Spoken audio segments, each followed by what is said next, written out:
Hi, number one lobster. Hello, Claire. Hello, we're live. Good to see you. Lovely, lovely. Good to see you too.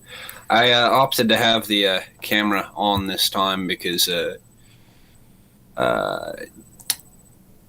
I forgot the name of his YouTube channel, but Jacob from Oh yes, Jacob's Ladder. Fatureki. Yes, yes. Yeah, You were briefly Fatureki. you were Well, briefly on yesterday. I wasn't really on the live stream. I just chatted a bit, and they're like, "Oh yes, those are slightly intelligent. We shall read them for the audience." So. Hmm.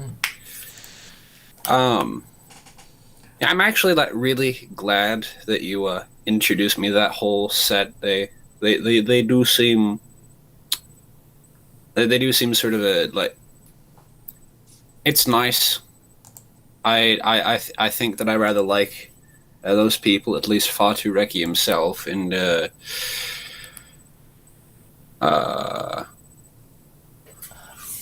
I just don't know how I could have found him if you hadn't introduced me to it.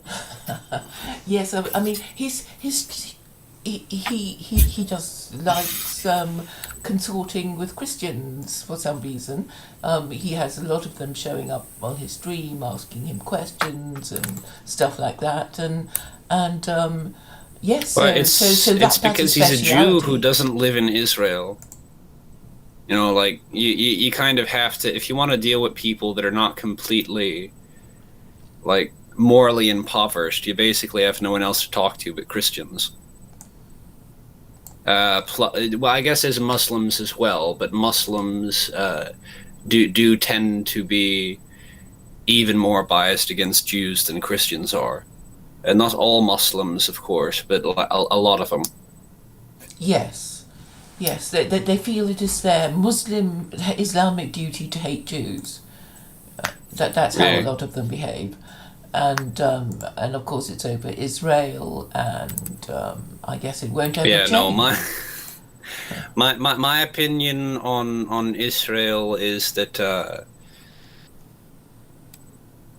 there is what's it? It is true that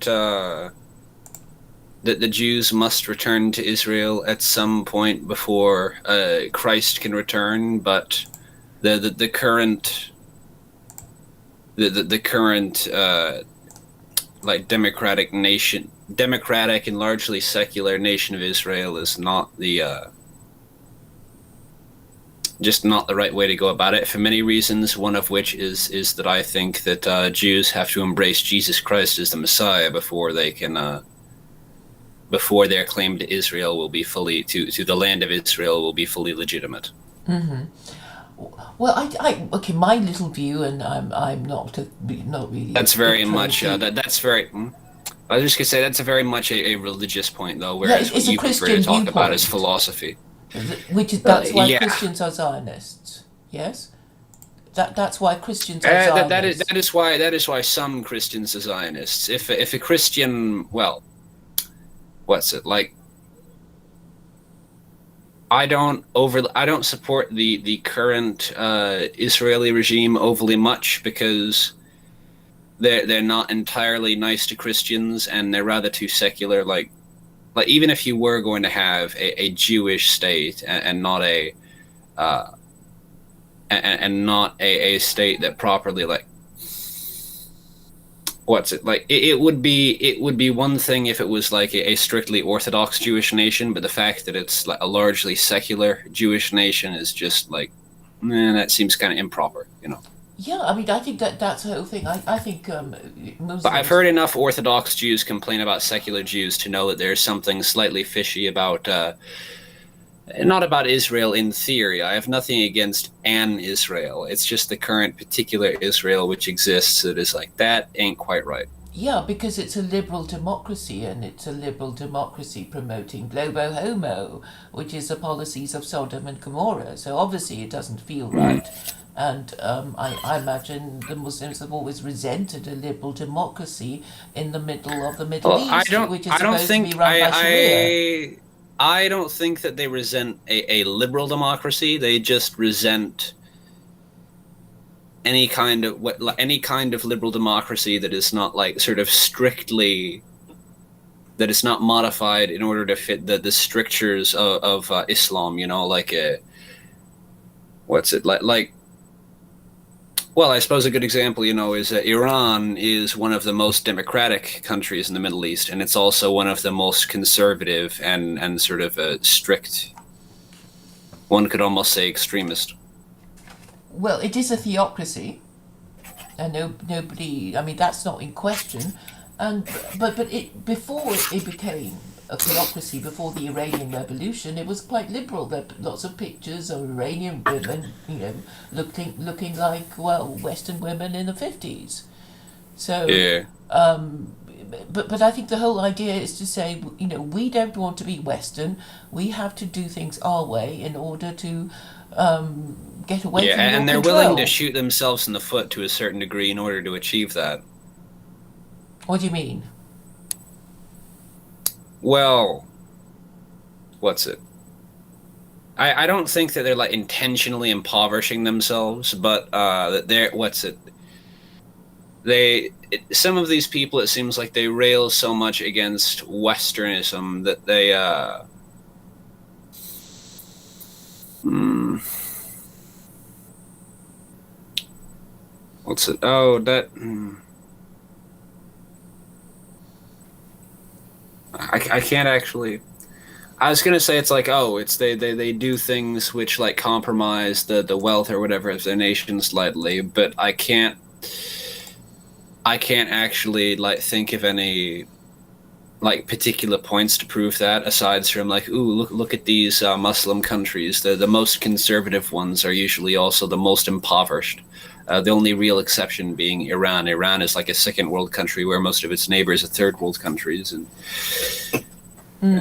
Well, it's really a kind of decision. You know, do you want to be rich or do you want to be independent?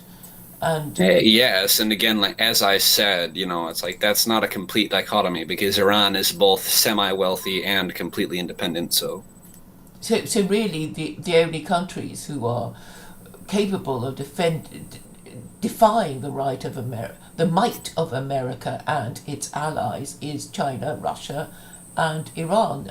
You know, because they're old empires and they've been, you know, well, a nation yeah, but state for quite a it's while. like I feel like that's not really a I feel like that's not really a good sign though because Russia is a kleptocracy.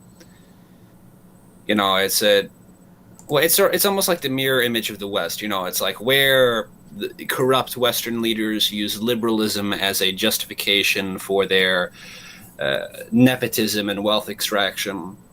The Russian regime uses conservative principles, like sort of hides behind right wing ideas as an excuse for the evil things that they do. And well, China's an atheistic communist.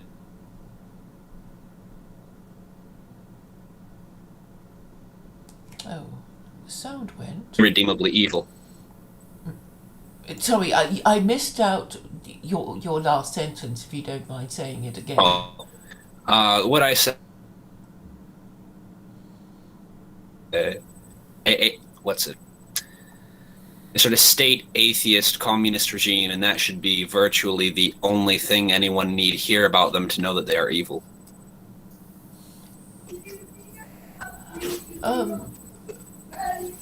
So you think all atheist regimes are evil, but then so is liberalism and socialism and Nazism and fascism. Is Oh yeah, that, what's it? What the are you thing saying that all what's it? secular Yeah. political ideologies are evil? At first I did, but then I like drew it back slightly, and it's like no. The more accurate thing to say is that atheist political regimes are evil because they're not acting, they're not even trying to be neutral on the question of religion. You know, like a secular regime, arguably, you know, not so much in practice, but at least there's some theory of neutrality behind a secular regime, whereas an atheist regime, uh, more similar to what you have in communist China, or what you would have had in or like what you certainly did have in the Soviet Union, it is more because religion, I believe, is basically the basis of all human morality. You can't set yourself up against it without forcing forcing yourself to do evil things. I very much believe in the thesis proposed in The Brothers Karamazov by Fyodor Dostoevsky, where one of the characters says, if there is no God, there is no law, and if there is no law, there is no crime and no sin. Then everything is permissible. I think that's how the saying goes. But can you think of the evil thing that atheist regimes do?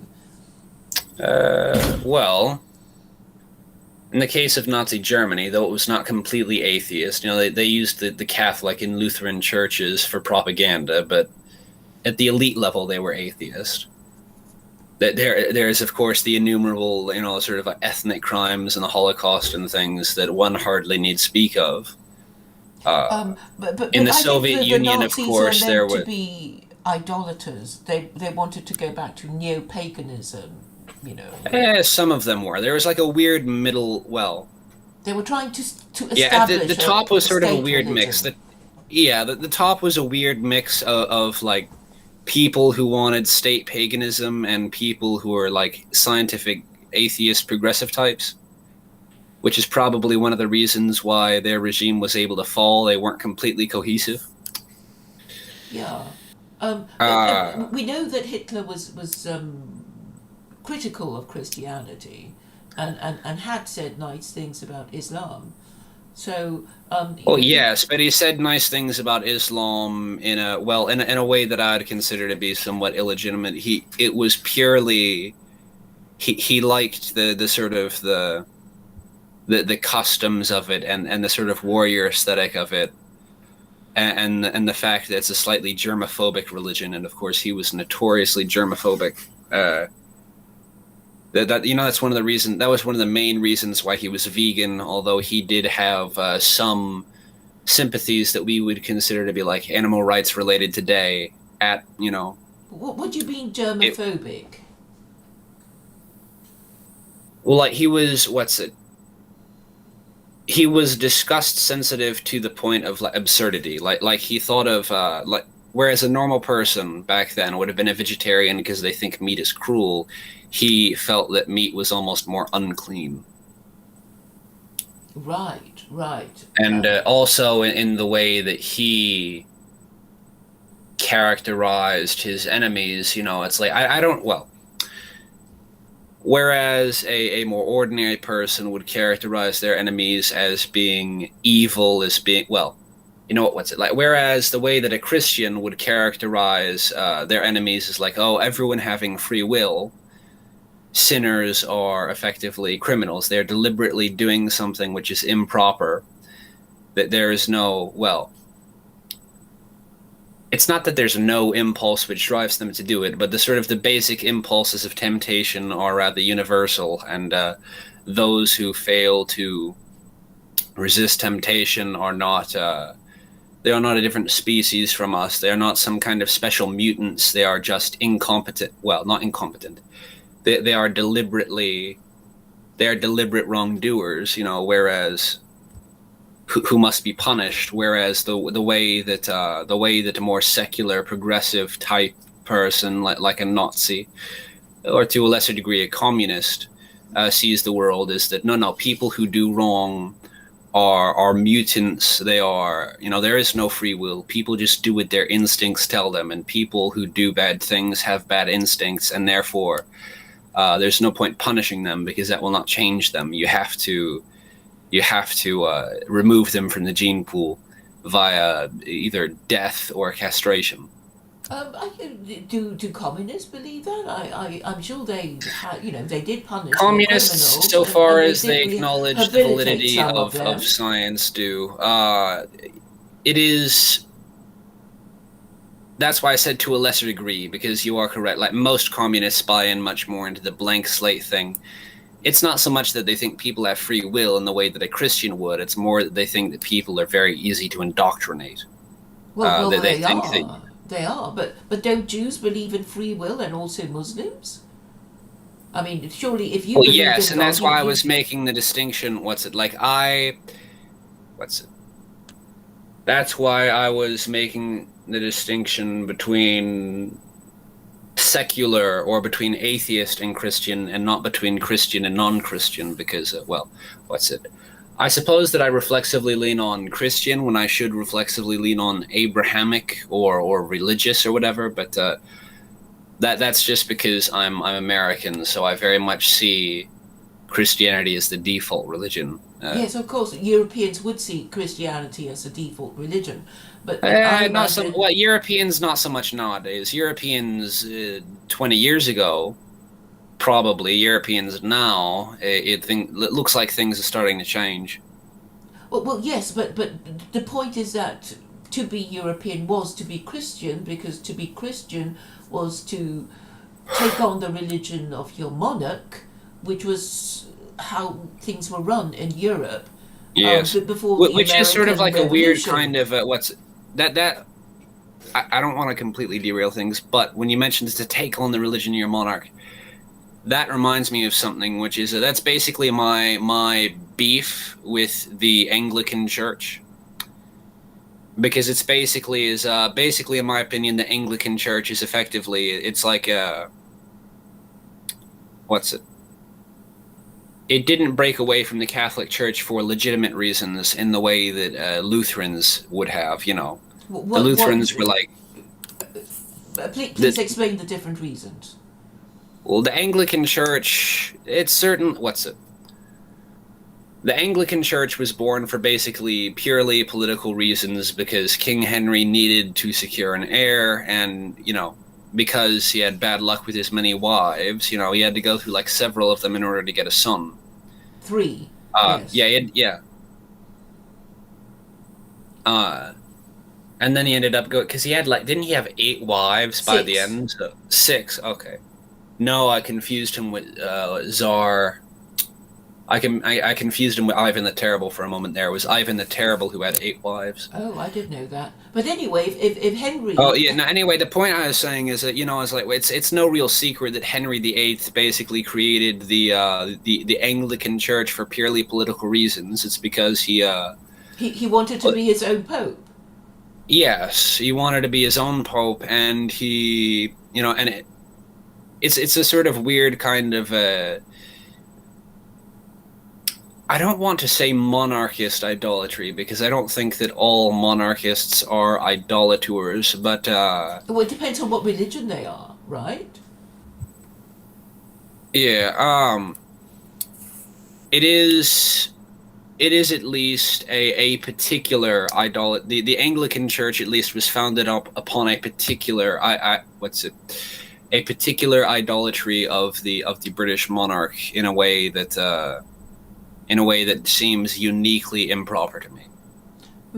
But the reasons were always political, even though you might say that Martin Luther did it for principled reasons, because he was so disgusted by the selling of indulgences and whatever the Catholic. Well, that's the famous thing, but there was I believe that there was 93 other things in that 91.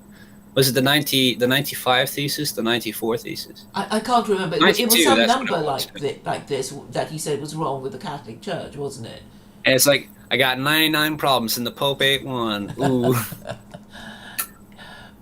But basically, the principle was the same, whatever you think of Henry's or Luther's reason, because the balls of the Reformation was basically the European king saying, well, who are you to tell us to regulate our morals? We know you're just another man like us. You just happen to hold the position of the Pope, but we don't think of you as infallible, and you have conflicts of interest, and we just don't trust you to tell us what to do.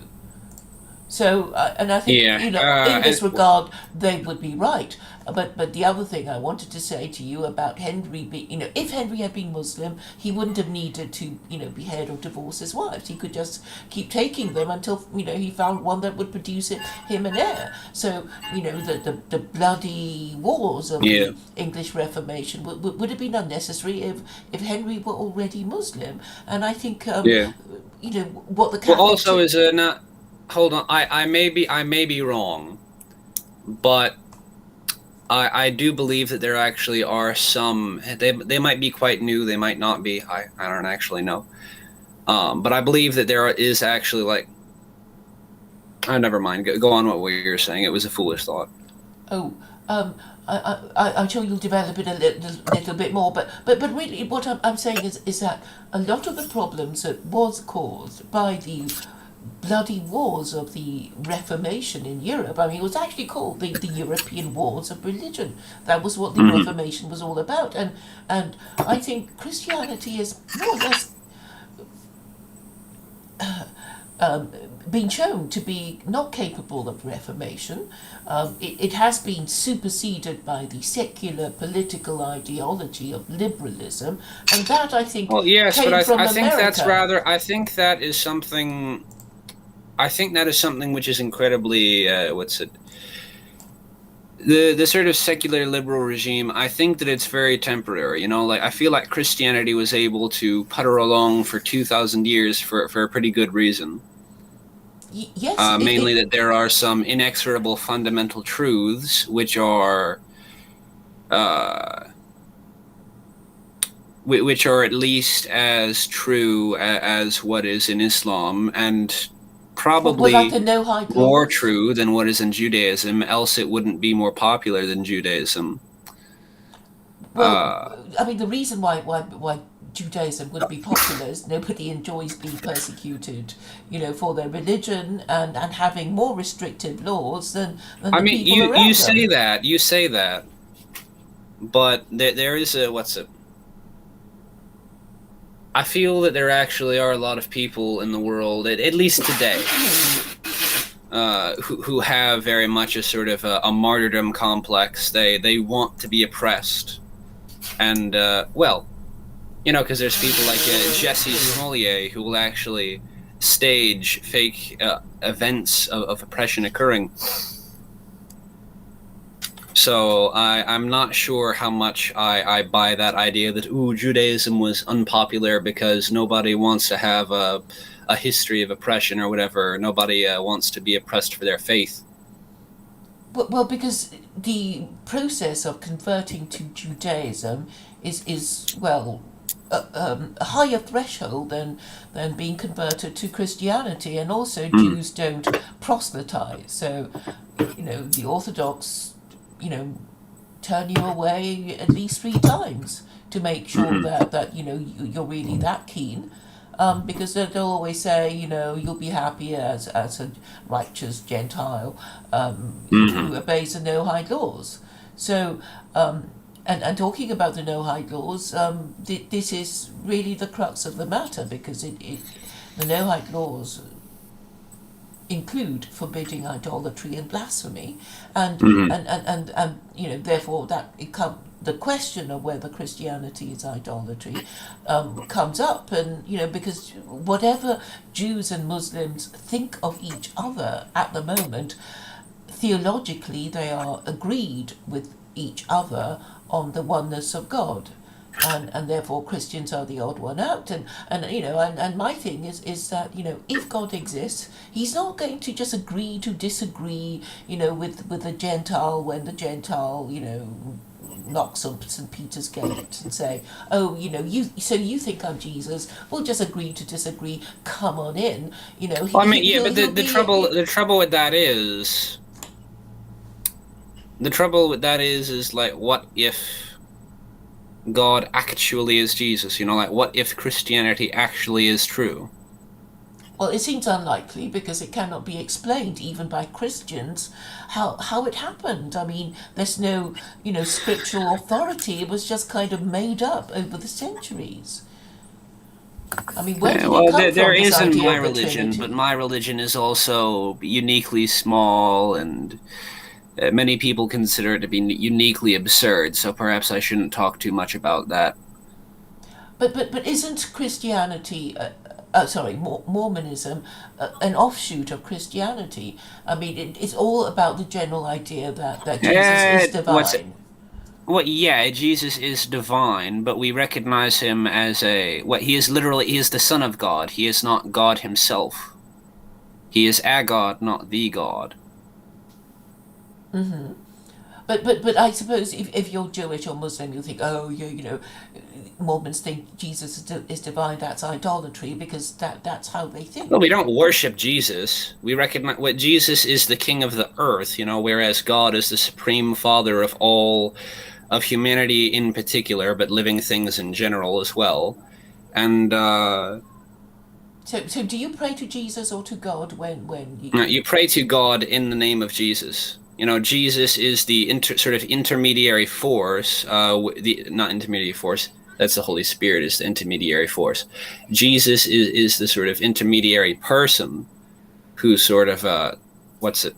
Because God is perfect, humans can't exactly interact directly with him because we are too imperfect, and Christ basically exists as sort of a filter in order to as an in order to intercessor? yeah, I, yeah, as an I, I intercessor, the yes, I bridge understand. between the mortal and immortal worlds. But, uh but for Christians or Catholics anyway, they used to call Mary Mother of God, and that yes, because actually they Mary believe was in was because preferred as the intercessor, because he, compared to Jesus, who was surrounded by his apostles, actually Mary seemed more approachable. You might bump into her in the market, doing well, your yes, but shopping or there's something also the like fact that. that there's also just the fact that humans are, naturally enough, we are literally born from women. So naturally there's a preference, I think, in most people to sort of approach a maternal figure with their problems. And well, because Catholics don't believe in a heavenly mother which has existed for like all of time and eternity, the same as heavenly father.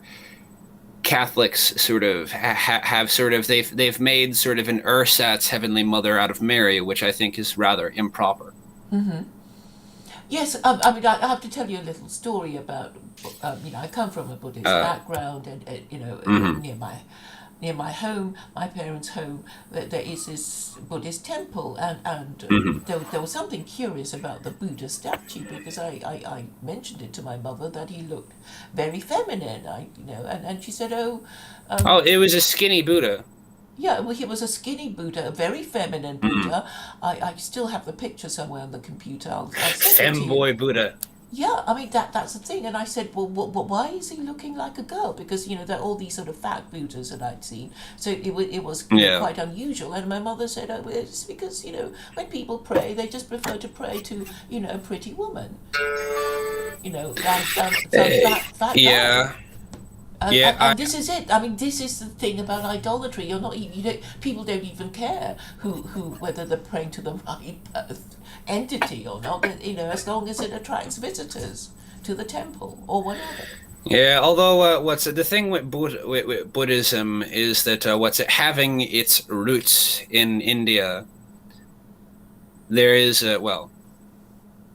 it's rather funny with Buddhism because whereas there's all kinds of sexual stuff which is very much like permitted or occasionally even encouraged in Hinduism, that is very much not the case in Buddhism. Like the whole point of Buddhism is to sort of abandon all physical desires, etc. But there are still certain sort of Hindu remnants that you can find in Buddhism, and I think that the Reincarnation for feminine one. looking, yes, but also the feminine idols of Buddha, I feel are probably another because many of the oldest Hindu temples in India basically have pornographic images carved in relief all over the walls. You know, they've Yes, got pictures of very chubby, voluptuous women in various sexual poses, occasionally actually being penetrated by very muscular men. yes, but temple prostitution is probably not unique to India because it's mentioned in the No, Bible, right? it's Indo-European, isn't it? Well, it's actually a commercial thing because some people equate sex to a drug and that they be known to compare experience of love with some divine experience when you Yeah. think of So some poetry.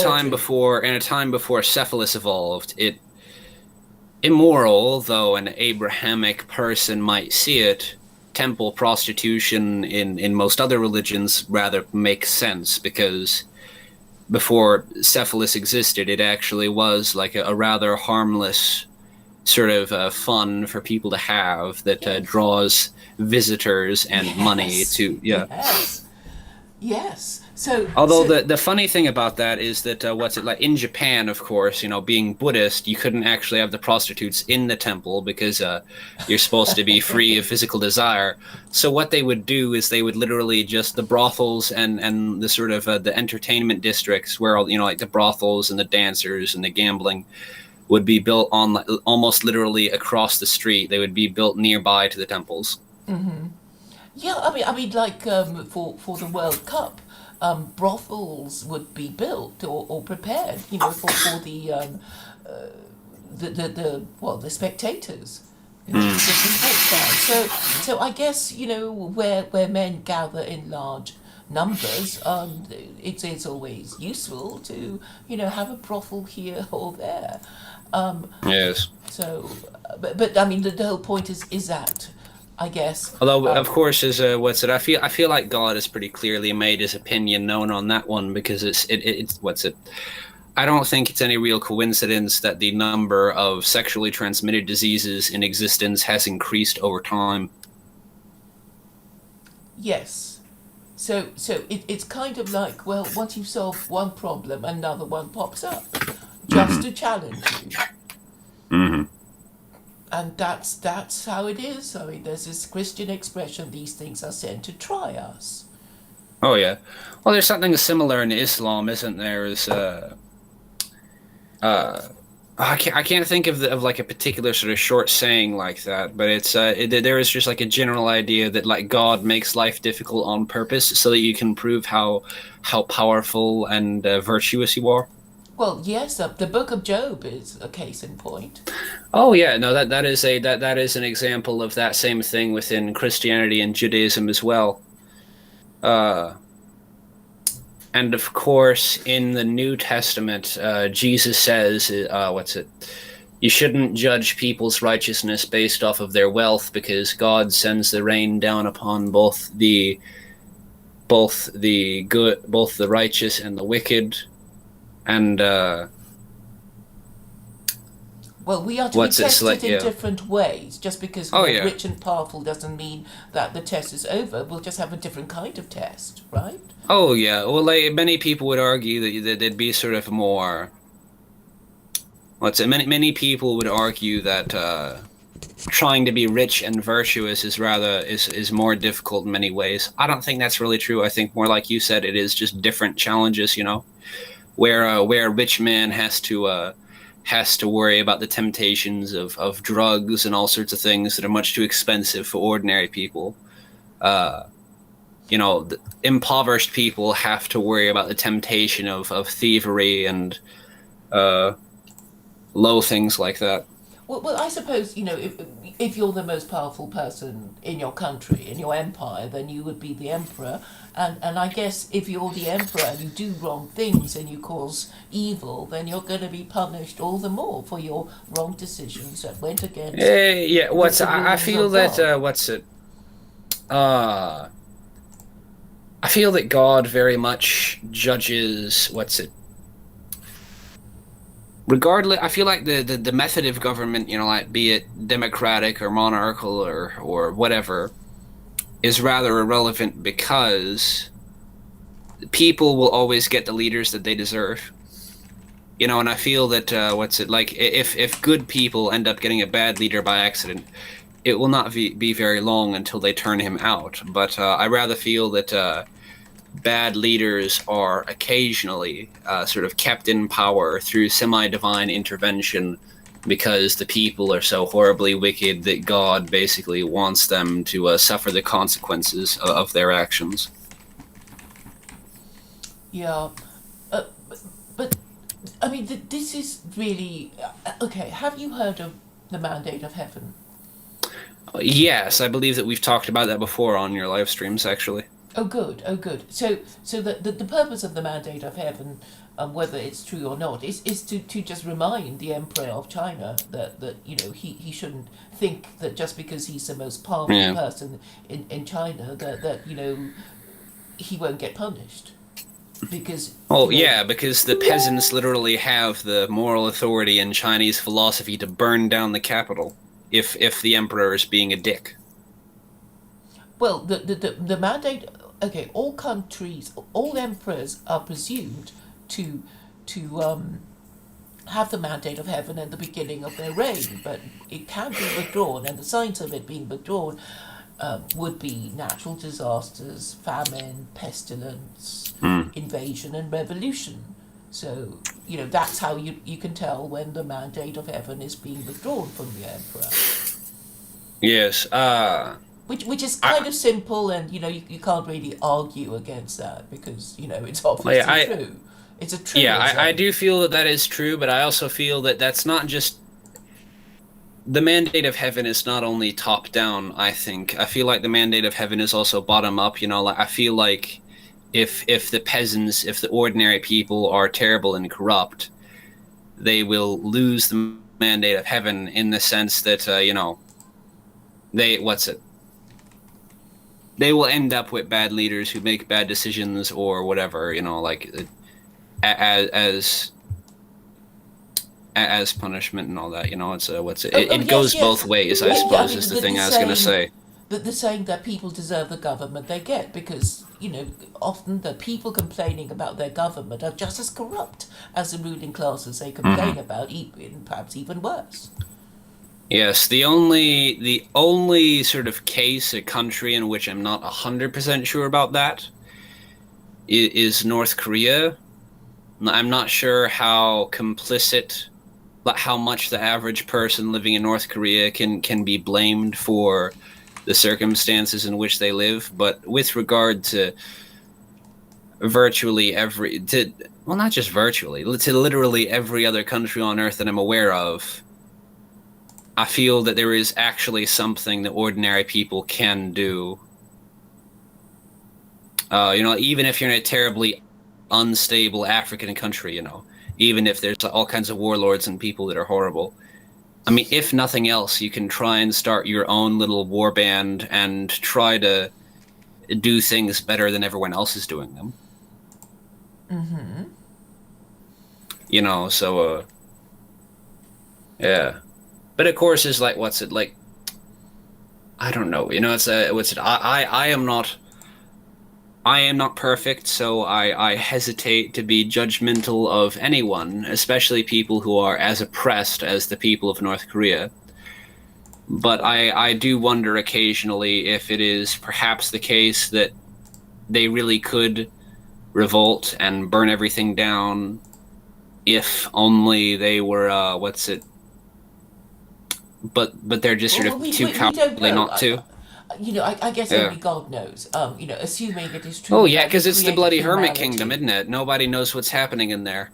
Yeah, but if we don't know, then I suppose we can assume that God does, and we can speculate, I guess, on how God might punish all Although I, these I did different I did groups just of have an people with idea. their different beliefs, because Yes, no, I just had an idea though. I think I just realized that it's possible that the reason why North Korea is so horrible, the complicit element might be the sort of people responsible for the continuity of the Kim regime and the poverty and starvation of that country might be the military of North Korea. Because I just realized they have a military of approximately the same size as the American military. Do they? Yeah, Little like Korea? 5 million people or something. Yeah, North Korea has almost as many soldiers as. Well, I think it has nearly as many soldiers as China. They have multiple millions of soldiers, even though their population is like a fraction the size of the United States, because like nearly half of the people in their country are conscripted into the military, not for a short term of service like is the case in the South Korea. They're conscripted, for like a full career in North Korea. So it occurs to me perhaps the sort of corrupt, complicit element in North Korea is that rough half of the population. Well, it may not be half. Well, Again, we don't Hermit know, but the thing Kingdom. is, Korea has an independent foreign policy. Nobody can tell it what to do because it's got nuclear weapons. So I mean, people yeah, might say, but they did. I mean, it's to be quite okay. fair, We don't want to when be Donald Trump North was Koreans, or we want to be Yeah. North Koreans because we don't like somebody kicking us around and telling us what to do. So No, I'm it not sure swings that that's and entirely roundabouts. true. I feel that North Korea can be pushed around. It's just that you have to be more firm-handed than most Western regimes. Well, if anybody's Because if I pushing remember Korea, correctly, North Korea around, it would either be China or America. But China will protect North Korea they'll against protect them America. as long as they are as long as they could be. Anyway, but no, the thing I was going to say is that because what's it? North Korea did bend a little bit when Donald Trump was president. Donald Trump was able to make them play ball just a little bit, which is, better than any other American president had done in nearly 30 years. So, Hmm. But yes, I mean oh the gosh, price of defying America is a lower standard of living. But some people might think it worthwhile. yeah, Well, we won't know. We won't know what is preferable until until time passes, I guess. Because yeah. I mean, taking American money means following American Oh ways of gosh, I doing just remembered a things. thing though. I just remembered what I was going to say. I feel that it is worth pointing out that America is still much more actively religious, much more Christian than Europe. Mm-hmm. Roughly. Well, the funny thing with America is the only country in the world in which true believers, sort of people who believe in the supernatural sort of part of the religion, people who believe that God really exists and that heaven and hell and all that really exist, outnumber people who attend church. In America, virtually everyone believes in the supernatural essence of Christianity, but not everyone actively attends church. Whereas I understand in Europe it is the opposite. Most people attend church, but most of those people don't actually uh, believe the scriptures. Yes, that's the thing. But I suppose the American Republic is unique in that because it doesn't have an official religion. It doesn't force people to believe in anything. It's So dynamic, they're more effectively. willing. They're more willing to believe in whatever they believe than if they were told they had I to don't believe in think it. that's really the case, because if that was the case, I feel that the Netherlands would be the most religious country in Europe, and it's not. It is not by a long shot. Yes. It's the most Bec- bec- liberal place in Europe, apparently, because the Pilgrim Fathers went there and then realised that if they stayed there, they'd be irretrievably corrupted and yeah, escaped from London by coming to Virginia. yeah. So that is certainly a thing well, actually, no, it wasn't Virginia. Virginia had already been a British colony, and the Pilgrims didn't go there because they didn't want to live under the British Crown. The Pilgrims settled in uh, Massachusetts. Yeah, Massachusetts. They settled in Massachusetts. Oh, right. So Massachusetts wasn't English. I don't know. Only It, Virginia it was was it English. was ethnically English, but it was not tied to the royal authority until later. Uh, Ah, it was ah. basically an independent colony for quite a while. and it's sort of considered to be it, even though the colonies in Virginia are older. Most WASP people in America, well, not just most WASP, most white people in America can trace back at least one, it might only literally be one drop, but they can trace somewhere in their family line all the way back to the Mayflower. For all that was only about like 100 people that survived the first year, they were so prolific that they're still genetically distinguishable in the majority population of the United States to this day. Which is why the Mayflower and Massachusetts is sort of considered to be the beginning of America, even though the Virginia colonies like Jamestown were older. Ah. So Massachusetts and of course, is considered part of New England, isn't it? Yes, Massachusetts is solidly within New England, whereas Virginia is more in the mid-Atlantic zone. Mm-hmm. Virginia is basically sandwiched in between. Well, Virginia and a couple other states like Maryland and Pennsylvania are sort of all sandwiched in between New England and the South, and that basically forms like the mid-Atlantic zone, which is sort of a mix and a mesh of the two cultures. Mm-hmm. But basically, you get good shellfish like you do up north, but you also get you also get like bad weather like you do in the South. It's sort of the it's a mix. Like I said, it's literally the mid-Atlantic, the middle of the Atlantic. Mm-hmm. And that's actually where the mid-Atlantic is also where the sort of stereotypical accent of the I forget what era. Like the stereotypical accent of like the 1920s, sort of. Not quite the nasally. How you doing there? That is somewhat New Englandy, but there is a somewhat. It's the sort of accent you see people talk with in a lot of. It's a similar accent to that. There's a mid-Atlantic accent that is well, it's literally just called the Mid-Atlantic accent, and I believe that it's in a lot of who's that guy? He makes the movies that are very aesthetically pleasing with like the pink dollhouse-looking buildings and narration and like Budapest. The Grand Budapest is one of the movies that this guy made. Mm-hmm. Trying to think, he made the Fantastic Mr. Fox, The Island of Dogs. I haven't heard of that, but he's an architect, you say? No, not an architect. He was he's a film writer and director. Mm-hmm. Hold on, I need my dog needs my attention, so I'll turn off the camera briefly.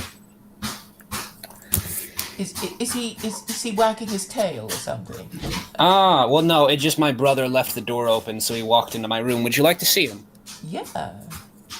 Okay. Excuse the messy room. I did not prepare very much beforehand. Oh, it looks tidy enough to me. Oh, right. Oh, how sweet. What breed is he? I only saw that he was white. No real idea. He's like sort of small pit bull sized. He weighs about 60 pounds. Uh-huh. He's sort of heavy like a pit bull because he's rather heavier than he looks. Yes. He's about 60 pounds of dog in a 30-pound bag, is what you might say. Right. Hold on. Huh.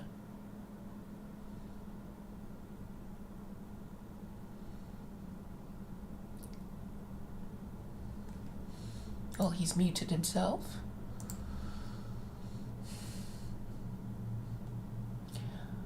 Well, one thing people don't know is Hey, sorry, I am back now. The thing I was gonna say is my oh dear, sat on the wrong part of my little stool there. The thing I was gonna say is my dog is an absolute mutt, so we've got no real idea what breed he is, but we're 90% sure that his father was a purebred Australian Shepherd. and his mother, we know 100% obviously. What was just a random stray mutt that gave birth in someone's backyard, because that's how we got him. Uh-huh. Is there like, hey, a dog gave birth in our backyard. We've been feeding her for the past couple of weeks to keep the puppies alive. Anybody want to come claim them? Right. And Yeah. you went and you claimed it, and you chose Yes. the cutest one, the cutest puppy. Yeah.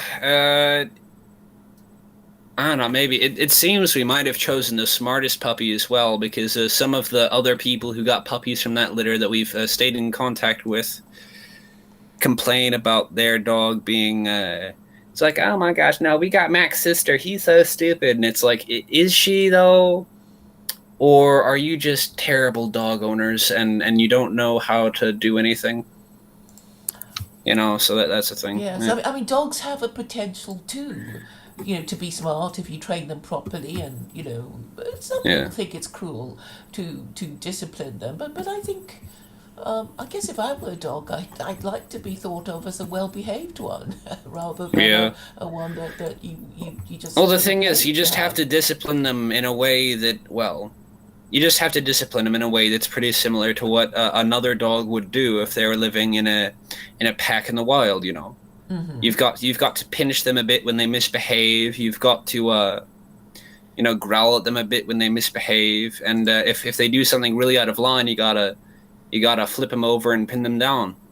Yes, so they know never to do it again. And Yeah. and it's that- I mean, I've seen Yeah. dog owners talking to their dog like they were talking to a child. It's like, no, don't do that again, don't it? And I thought, Yeah. the dog doesn't know what you're doing. You should just. No, but he get it understands. off. He understands tones. The thing that I would do with my dog, it's almost more like grunting. I'm like, oh, come on, no, that's not right. It's like Yeah. the only time that I've ever really talked to my dog is when I get frustrated, and I'll just be like, what are you doing? You incomprehensible mangy cur! Why? And they can look embarrassed and ashamed. Oh yeah. Yeah. Well, dogs actually have evolved eyebrows in a way that wolves haven't, so they're actually much better at expressing. Right. But maybe they saw humans have eyebrows and thought, oh, I better grow some, And Yeah. Well, what's it like in most dogs? Like light-colored dogs don't usually have spots above their eyes because the shadow that is formed by the muscles there is sort of all that you really need to read their expression. But dark-colored dogs, especially black-colored dogs, usually have light-colored, very often white spots directly above the eyes. That sort of basically that serve the function of eyebrows. It makes it much easier to read their expression. Yes, I must have a look at some photographs of dogs with varying expressions of emotion on their faces. Doberman Pinschers are a good example of that. They have the sort of the eyebrow spots above the eyes. Many Mastiffs do as well. Trying to think if there's any one in particular.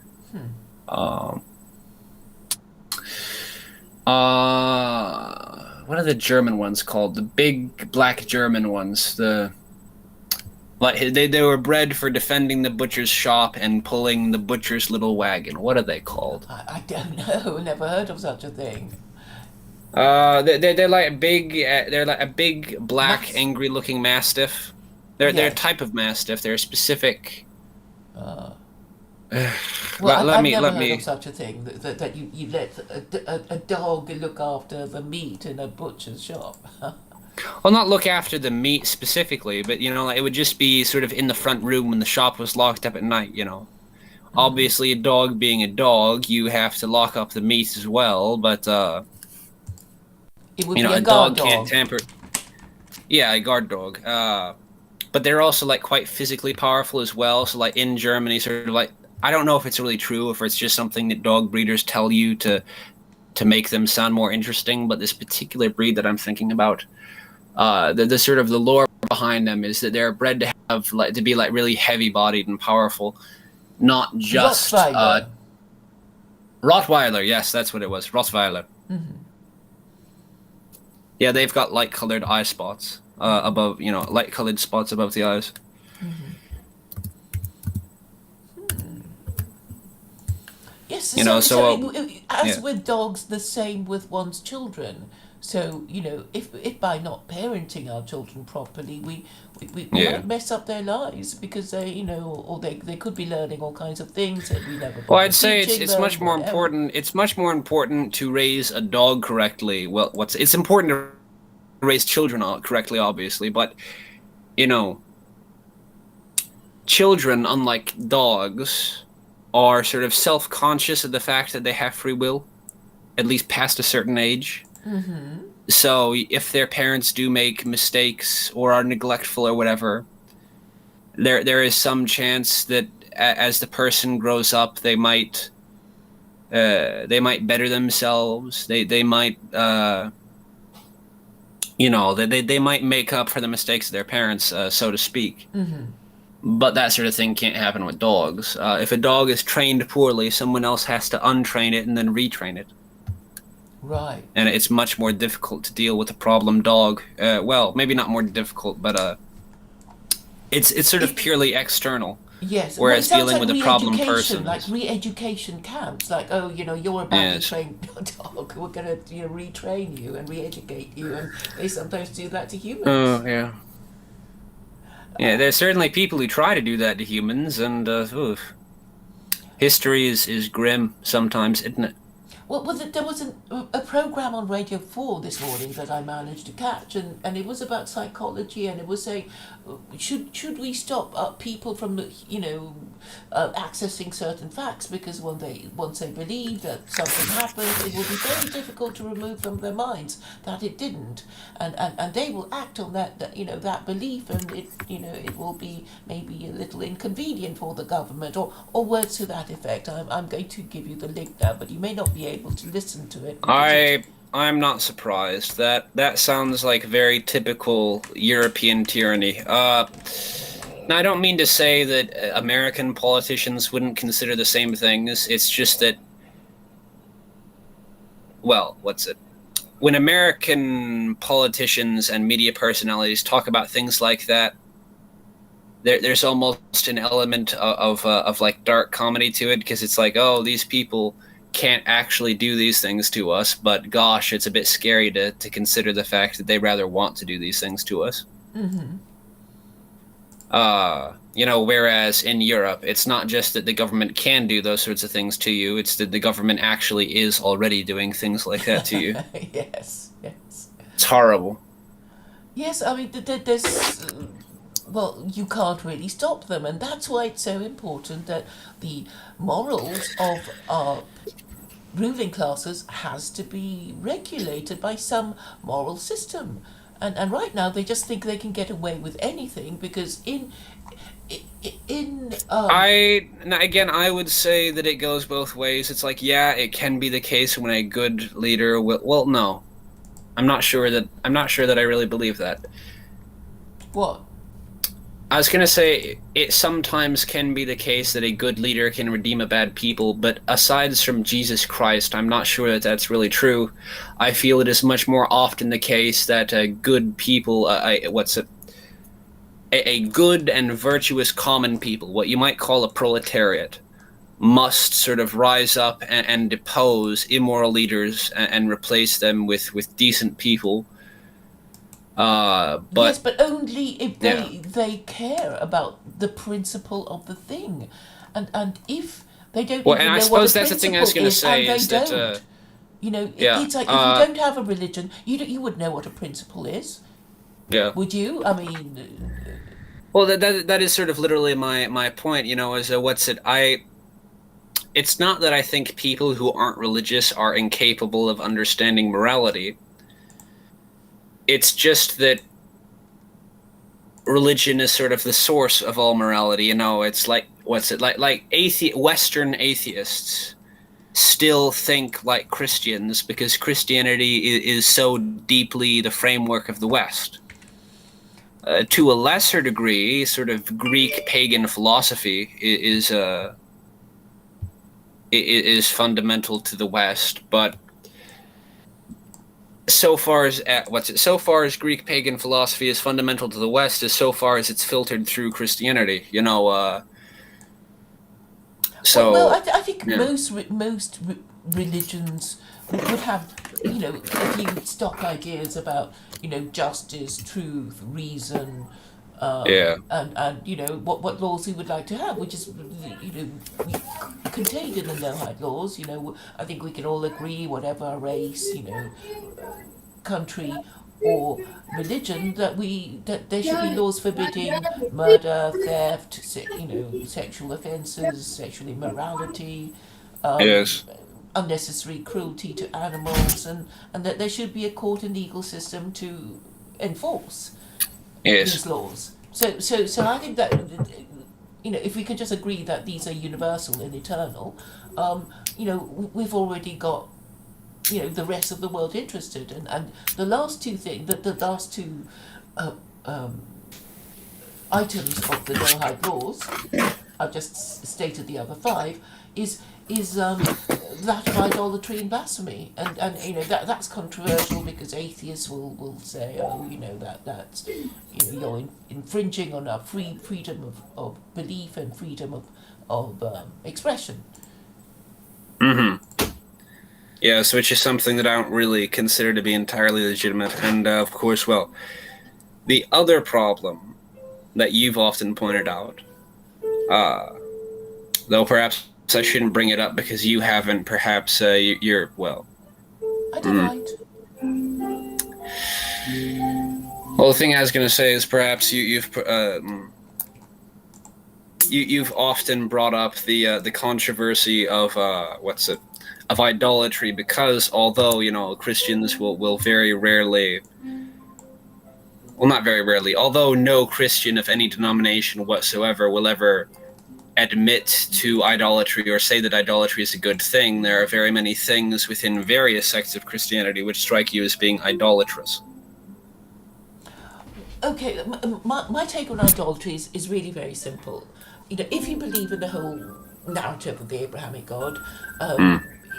I think it's generally agreed that he only revealed two sets of scripture after dividing humanity between Jews and Gentiles, and he gave the Torah to Moses on Mount Sinai, and that's that's the Old Testament of the Torah, and then after that he revealed the Quran through Muhammad. And that's it. The people will say, well, what about Jesus? And well, there's nothing that is specifically from God, because the New Testament is well, not written by God. Now the thing is, I would just extend that skepticism basically to the other two books, though. I would, because although, even if there was just one person, like Moses, who wrote down the five books or whatever, uh,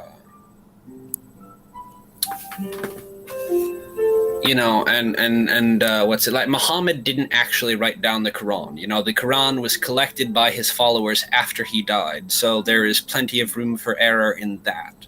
Yes, Uh, yes. In theory, he it's was it's recited basically and it's then it was basically the dictated by a same. scribe. It's basically the same thing as with Jesus. When Jesus died and was resurrected or not, all that stuff, all of his teachings, all of that was collected after all of those events occurred.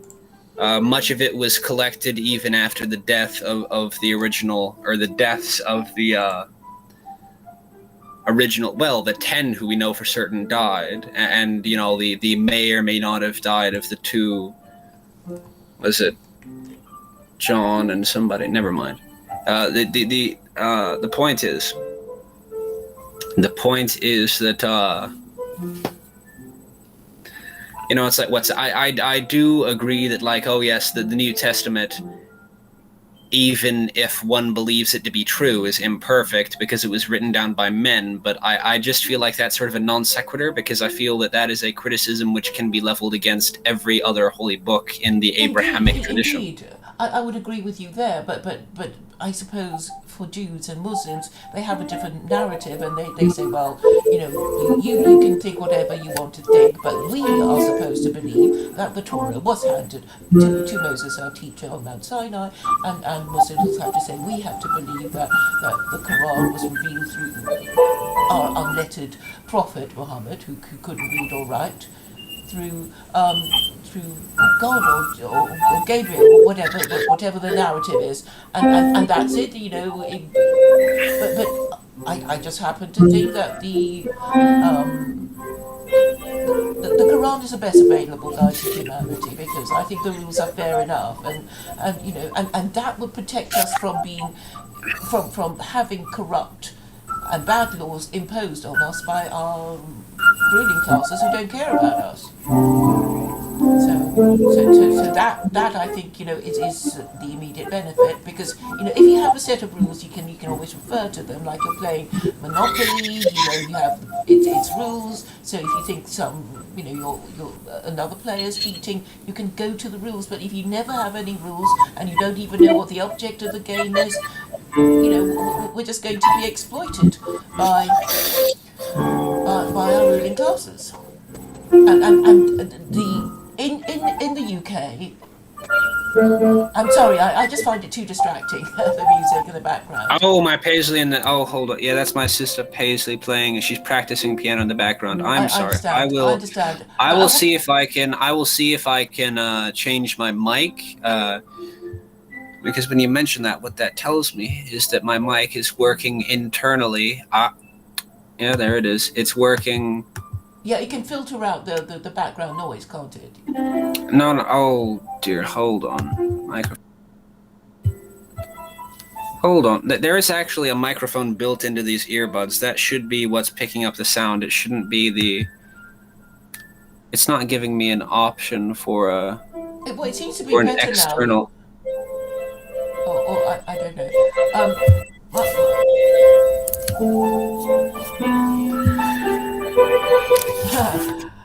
Oh dear. I'm just trying to complete my thought, but I can't remember what it was I was saying now. You were going on about the narrative. What's it? Of the Quran, the yeah. best available guide to humanity, whoever wrote it, and whether we believe in God or not. And if we don't follow it, we will be at the mercy of the unregulated morals of our politicians, who will keep changing the rules, whenever it suits them, to keep, while the game is still in play. And that is the benefit of theocracy, as far as I can see. Yes, and I do understand that, and I do think that that's all quite fair. But I suppose is that I believe it might have been something that I said during our first live stream together, or perhaps it was the second. When I said that it's not the Quran bit that I have trouble with so much as the secular bit, Well, I have to say secular because I have to respect. Because you have to deal with because you have to deal with modern liberal people who don't want to live in a theocracy, because they're historically ignorant and they don't understand that a lot of theocracies in history were actually quite tolerant. Yes. And out of respect to all these atheists and agnostics, I can't ignore them, because if I did, then I would be Well, I wouldn't ignore them. I would go so far. Convert to Islam. Sorry, what are you going to say? Now you see, well, I wouldn't ignore them, but I would not go so far as to. It's like, I don't know. I suppose I've said it before, but it is like atheism is like I pretty much do think to be a sort of illegitimate. Sort of almost completely illegitimate, because I feel like it opens up the door to all of the problems that. Yes. Well, to all the problems of the 20th century, It's yes, and it's usually it's sexual problems, really, because all empires declined, I believe, for the same reason, because they think, well, we're top dog now, we can get away with a few things, we can have some fun, and it's usually sexual immorality, which they don't understand. And when the problems start to happen, it'll be too late, because the generation that started the problem, hippies, I guess, flower power people, the dying, they'll soon be over, and currently, I don't think our politicians are acknowledging what caused the problem because everybody's hooked on it. Uh, that Everybody's is hooked on the certainly, idea that it is their right to have sex with another consenting adult, which is, yeah, that which is a kind of sacred cow of liberalism and feminism. yes. Well, that is something that my younger brother says all the time because he is very much into he very much thinks of himself as like an LGBTQ ally and all that sort of thing, you know. Mm-hmm. Uh, he is quite woke. He's quite possibly the most irritatingly like person that I know. Mm-hmm. He is almost literally like the stereotypical American liberal, or not even liberal, like leftist, you know, who is like thinks that Europe is the best continent in the world. Mm-hmm. Hates white people. Hates all religion, but hates religion in general, but Christianity in particular. Mm-hmm. Uh, and just like virtually every stereotype you can think of, except he is not actually gay himself. He is not actually trans himself, and of course he's not a woman either. So he is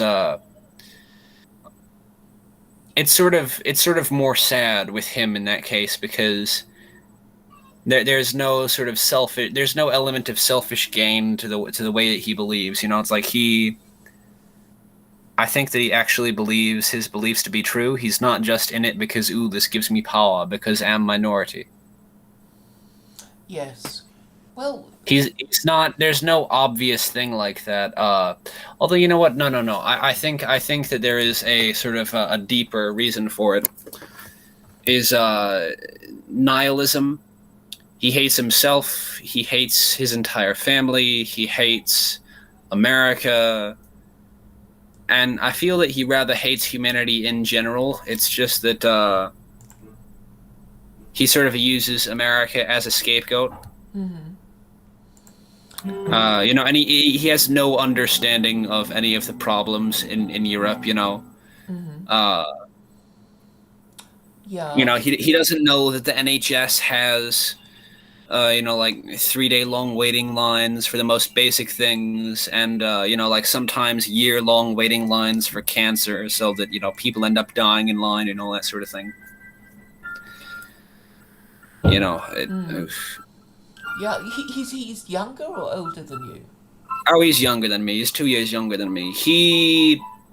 We both went through. I never really went through a full atheist phase when I was 14, but I definitely had some sympathies that way. When I was about 14 years old was sort of back when the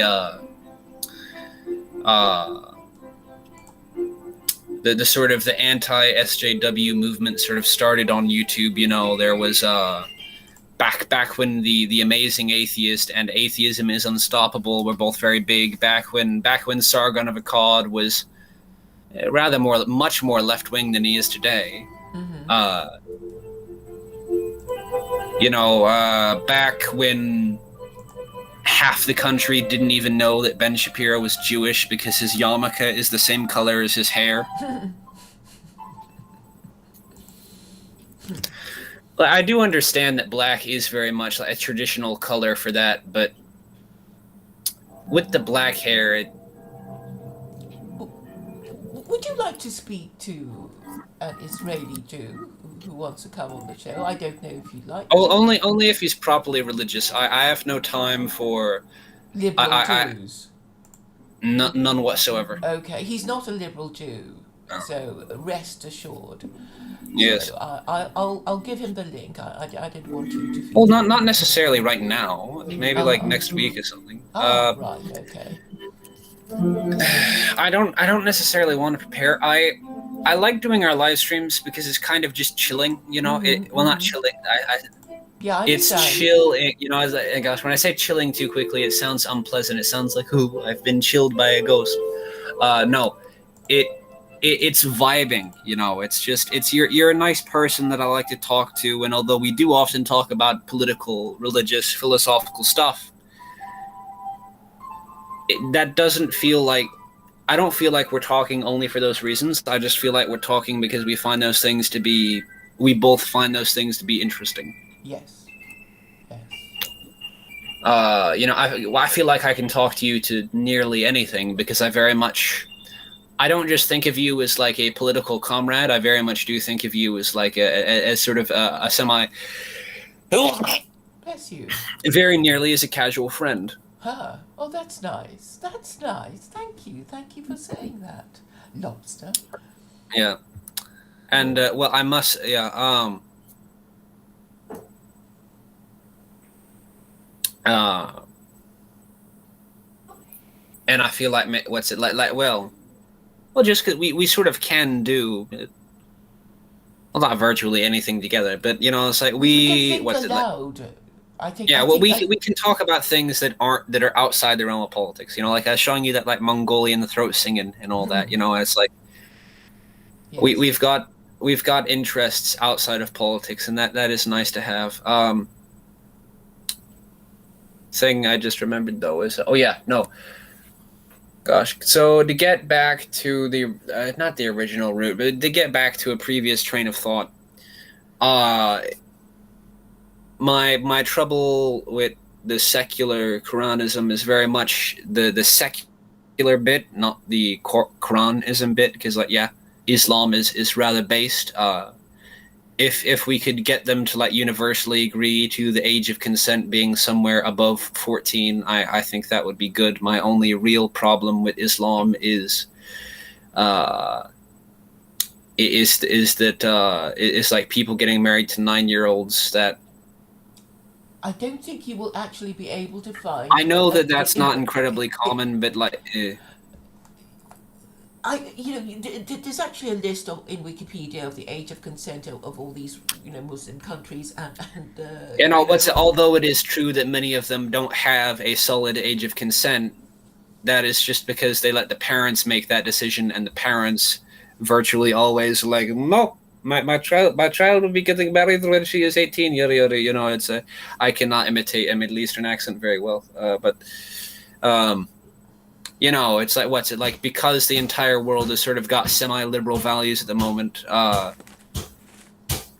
Many of these people, even when they live in the most conservative Muslim countries, still have some idea that 18 is the appropriate age to get married. yeah, 18 sounds about right. I'd make it 18. Well, I almost feel that 18 is like what's it? 18 is about right in terms of like no matter how old the other person was, like you wouldn't really have a problem with like a 40-year-old man marrying an 18-year-old girl. But I feel like if we're talking about like two people of the same age getting married, I feel like 18 is almost like, I feel like you could, like, if you're having two young people get married, I feel like 16 would even be appropriate, because I mean, why not? Why not just help them get along with their lives sooner so that they have more fertile years together? Yeah, because that's the state of the law in the UK anyway. You can marry at 16 if you get the consent of both parents. Oh, in Alabama, you can do it without the consent of your parents. In Alabama, you can get married with the consent of your parents as young as 14, because Mary was 14. So if it's good enough for God, why isn't it good enough for the law? I don't know that that's really the reason for that, but that is the thing that seems to be, given the time period when those laws were written, everybody was Christian. As far as I'm aware, that was the thought pattern. Yes. In reality, the thought pattern might have just been that 14 is far away enough from the beginning of puberty that we don't have to worry about any health problems related to consummation of the marriage at that point. Yeah, you want because the purpose of marriage is for legitimate offspring. So I guess what's it say for you to have children, if you can afford to support them, then why not? If Yes, life and is of course, well, short. that does remind me of something, because like something that I have been thinking about for a semi long time is that the way that what's I feel that multi generational family structures are something that is rather good, The and it's extended rather, family, yes, than the yeah, you know, nuclear it's like, family.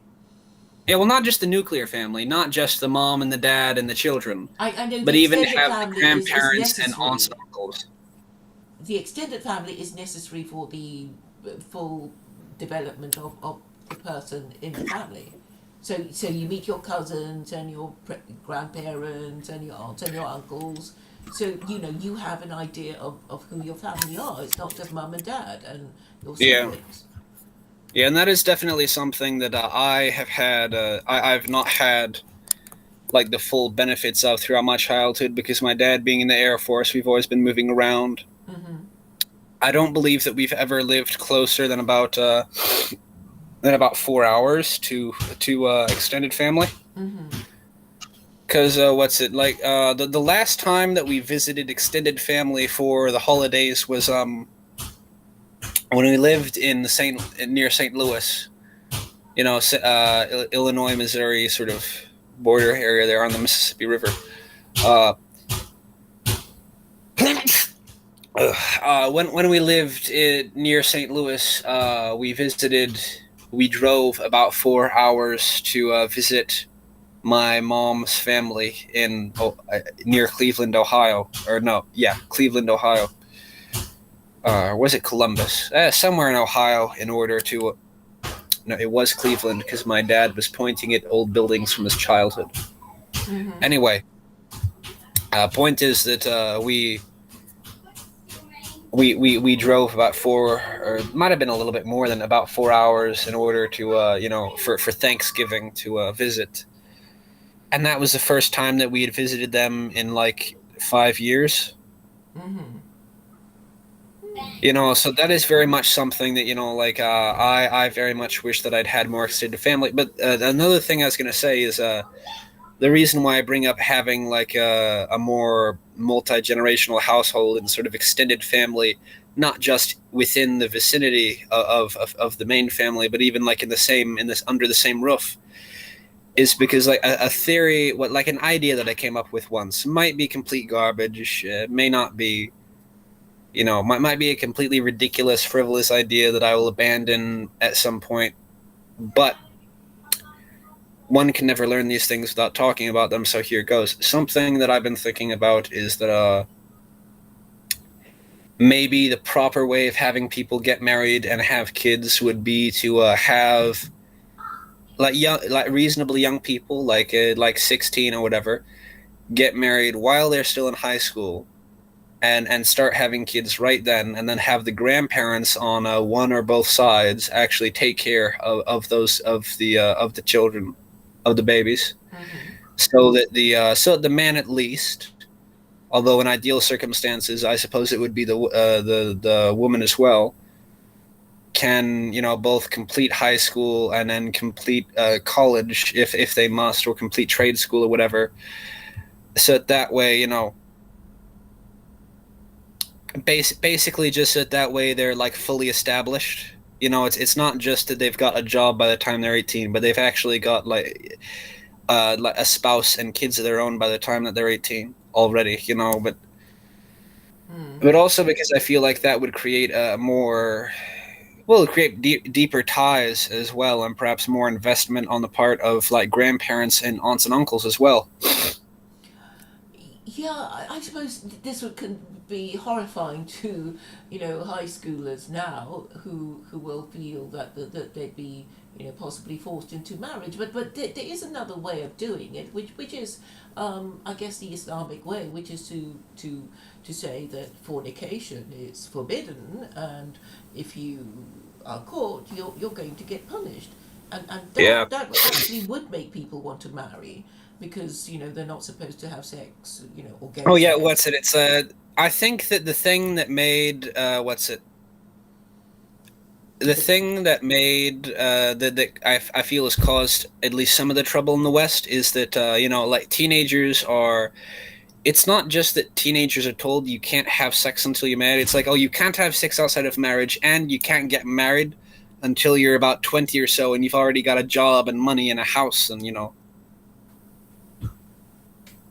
Yeah. it feels like we're purposefully trying to like make it as difficult as possible for them to remain chaste.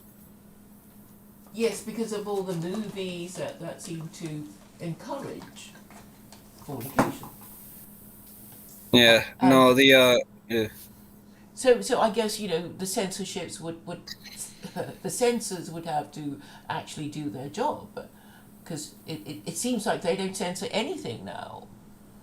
Well, they don't. Well, of course, in America we don't have censors, so it's something of a Oh, mute oh, don't point. you? Don't you have classification for We movies? you're right. We have rating systems. That's true. We have Yeah. like PG and PG-13 and all that. But we don't have censors that will mark that will like strictly ban anything or say, oh, you can't put that in.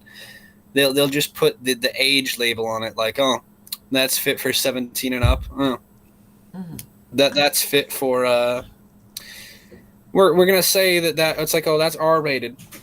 Doesn't Hmm. actually mean that it's inappropriate for young audiences. Just means that, well, especially historically, nowadays it kind of means that it's inappropriate for young audiences. But what it really means is, we'll let the parents decide. It's just be careful. Hmm. Don't take your kids to see this thoughtlessly. Hmm. Uh, you know, etc. Like G, it's harmless. PG, it's harmless, but people above the age of 10 are going to enjoy it. Yeah. You know, etc., etc. The funny thing with that is that you can get movies with like full frontal nudity from the 1960s that like on children's streaming services nowadays because they still have the G rating. They've not been re-rated since then. What you can see. You can get movies from like the 60s and 70s with full frontal nudity, though not for long periods of time. It'll be like a little scene of skinny dipping or something for like Hmm. less than a minute. Hmm. And that But would be for G, right? oh yeah, because they're from the 60s and the 70s, and back then there was a combination of, well, the sexual revolution, people had more liberal ideas about that sort of thing. But also back then a G rating just meant general audiences. It meant normal people. It didn't mean children. It's U. I mean, in the UK, it's called U for Yeah. universal, but it's called But G in America. also, yeah, G, general audiences. Nowadays, it's a rating for children. Back in the 60s, it just meant normal people. You're probably going to enjoy this, even if you're not some kind of weird pervert. Because that was very much, like the X-rated movies in early American history. They were very often pornography, but not always. Sometimes they were just like bizarre with like weird perverse undertones, like not Felix the Cat. That is a silly cartoon about a black cat. There is a different one that was made by Ralph Bakshi that I'm trying to think of. Was it? Oh goodness, I've forgotten. Anyway, but and like pink flamingos and perverse stuff like that is more what would have like. Yeah, there is stuff which is not outright porn, which very often got an X rating in American cinema history. Hmm. Hmm. Just because people are like, normal people aren't going to watch this. This is a movie for perverts, and we will mark it as such. Right. But nowadays, uh, it's much more based on age groups. Of like, oh, G basically means it's meant for people under the age of 10 years old. Uh, PG basically means Are you that. wearing that belt I borrowed from you Yes. with all the holes all around it? I didn't get a new belt. That's the most. Sorry, my younger brother needs something. Hmm.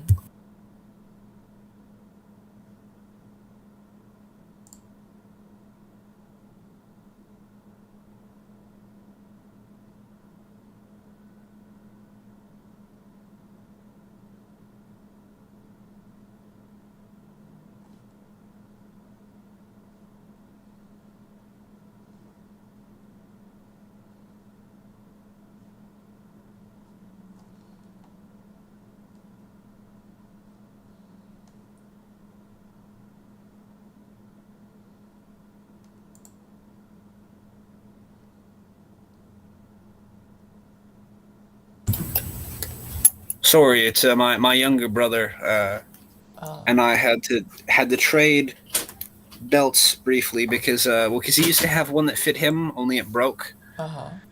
And I've got two. I've got one that fits me and one that is ever so slightly too large. And he was like, "Hey, where's the one that fits me?" And I was like, "Oh, you want to borrow mine again?" And he's like, "Yeah." It's like, "Why didn't you buy a new belt the last time you were at work? You work at Walmart." And he's like, "Yeah, because it's not urgent. I'm good with this one." And I'm like, "I'm not good with the other one. I haven't worn this since I was like at least 30 pounds heavier, you know." So, Well, for some so reason, that. I've lost the cursor to my computer. Oh So dear. I can only guess at the sort of approximate place to do anything because the cursor has disappeared. And I know there's a trick of getting it back, but I forget which it is. It's boomer tech. It's relatable enough. I am technologically illiterate.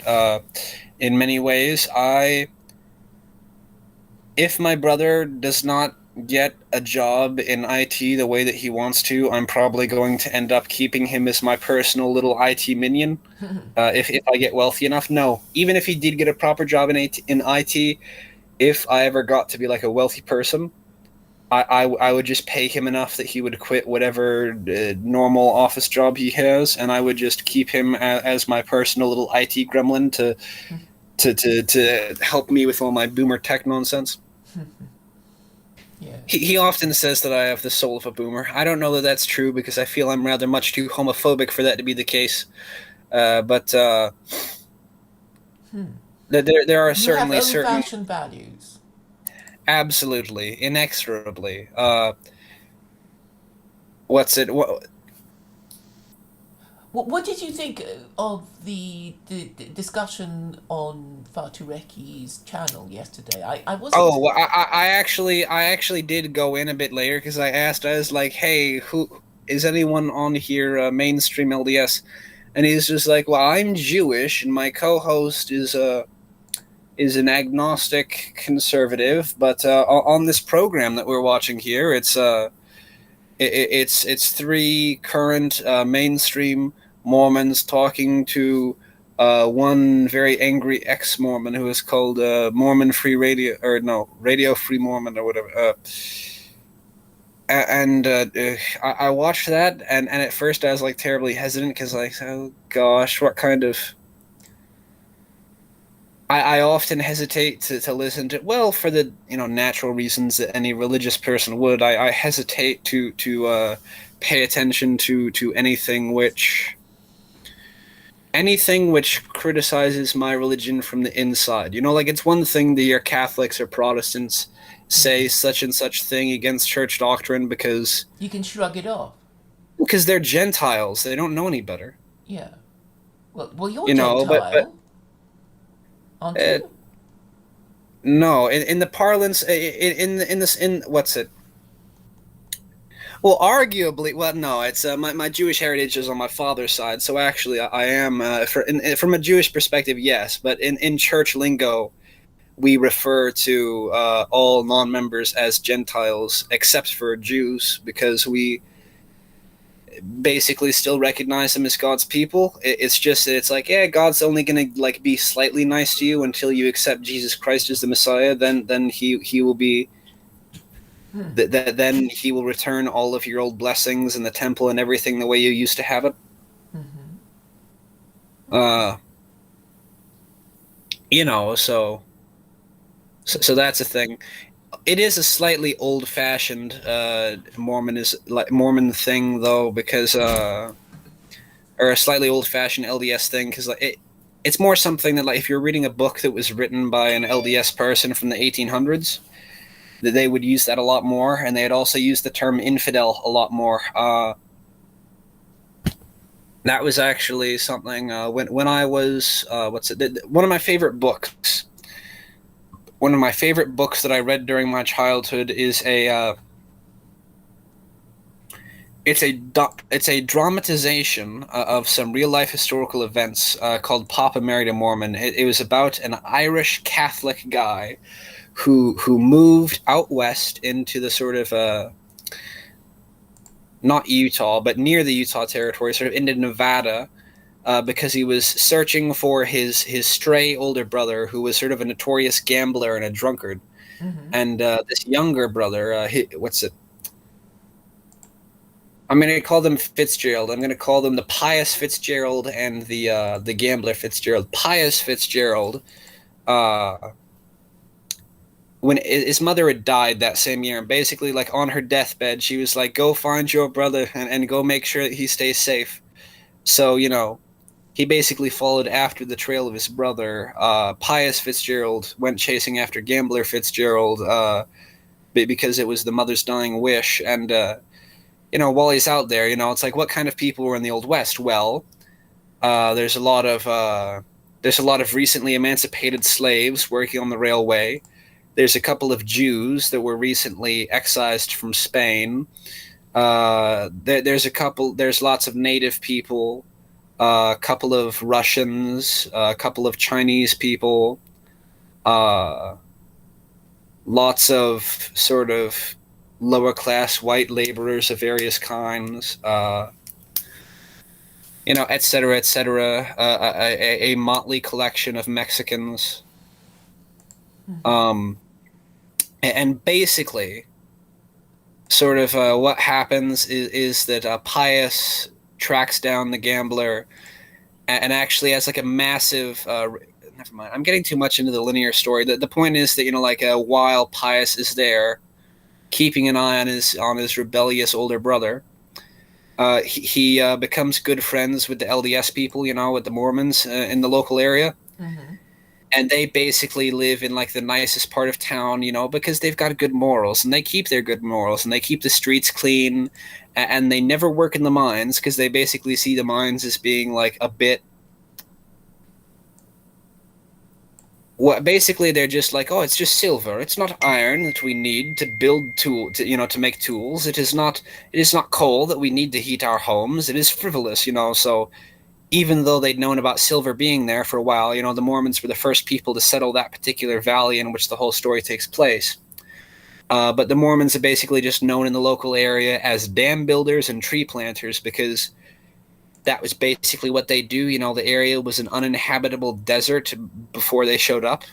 Mm-hmm. But there was just the smallest little creek that ran through the valley. Mm-hmm. And they built a dam and that filled the half the thing up with water. It formed like a big lake that they were able to use for irrigating crops and and they're able to plant trees, and that helps firm up the soil so that they could to protect the houses from the wind, et cetera, et cetera.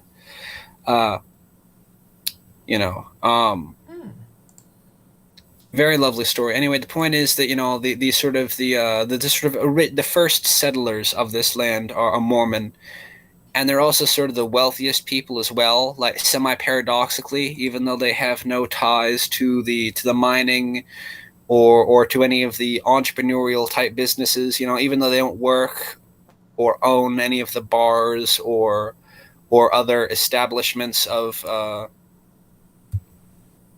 or recreational establishments near the mining camps, they still are sort of quite wealthy just because they're decent, hardworking people. Mm-hmm.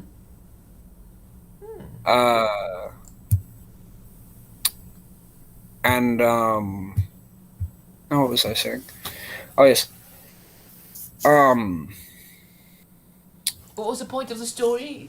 Oh gosh, no. The point of the story, right? So Pius Fitzgerald meets up with like a pretty young Mormon girl, and they end up falling in love a bit. And nobody really suspects anything because Pius is good friends with her parents and with most of the Mormons in town. Mm-hmm. But basically, because he's unwilling to convert, and because she's unwilling to convert to his faith, Mm-hmm. they both just decide to run away together. Mm-hmm. And they actually end up like they basically have to stage a kidnapping in order to get married. Mm-hmm.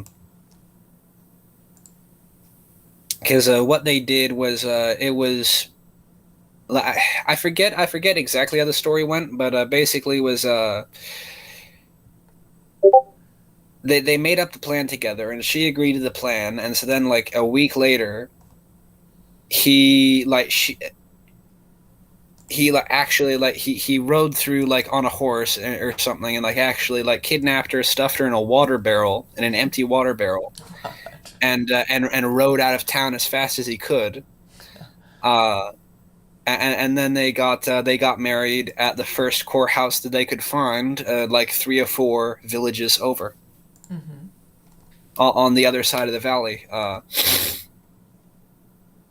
And for the first like 3 or 4 months that they were married, because the thing was a massive shock, they rented hotel rooms with separate beds because, well, it was actually the man's idea. It's actually Pius's idea. He's like, I know that you say you're in love with me, but I'm not going to share a bed with you until until I think you're really sure. Mm-hmm. And eventually she just got so persistent on it that he was just like, yeah, fine, I think you really love me. We can sleep in one bed now. Uh-huh. Yeah. And, eventually they moved back to the valley. And at first people are a bit upset, but they're like, oh, Pius, we know you're a good chap. And it's like, oh, we don't approve so much of you being Catholic, but you're at least as good as half the Mormon boys in the neighborhood anyway. So we're not going to be too angry at you for marrying our daughter. Uh, and that's sort of just how, and the story develops, and they have kids, and the kids have adventures of various kinds. The adventures of the kids actually go a lot more in depth. It's in a series of books called the Great Brain novels. Because basically there's like these 2 brothers. Well, they had like there's like 8 kids, but the main 2 are the 2 oldest brothers, and the elder brother is just like really bright, and so his younger brother is constantly like following him around in awe. And it was the younger brother who wrote these stories, and he's like, oh my, is just like nostalgically recollecting, oh my older brother, the Great Brain. Mm-hmm. And there's lots of like sad stories in there. Like there's this one like disabled kid in the neighborhood Mm-hmm. who like tried to hang himself at one point because he was sad. It's like, I'm gonna be a burden on the community. So he tried to commit suicide in a barn, except there was some kind of comedic twist to it, like he couldn't fit the rope around his head, or he couldn't reach high enough to actually tie it up anywhere. So basically, like the people found him in the middle of the night crying in an empty barn with a rope around his neck, and Yeah. so it's sad, and eventually they talk the kid out of it, and eventually he has a happy ending, Mm-hmm. but there's a dark kind of humor to it as well. Yes. Who wrote it again? The surname is Fitzgerald. Mm-hmm. I forget somewhat. Oh, that's okay. I probably, will never. I look up the book and then just tell you the author, because it's the same author for both the for Papa Married a Mormon and the series. So let me see, find it. Mm-hmm.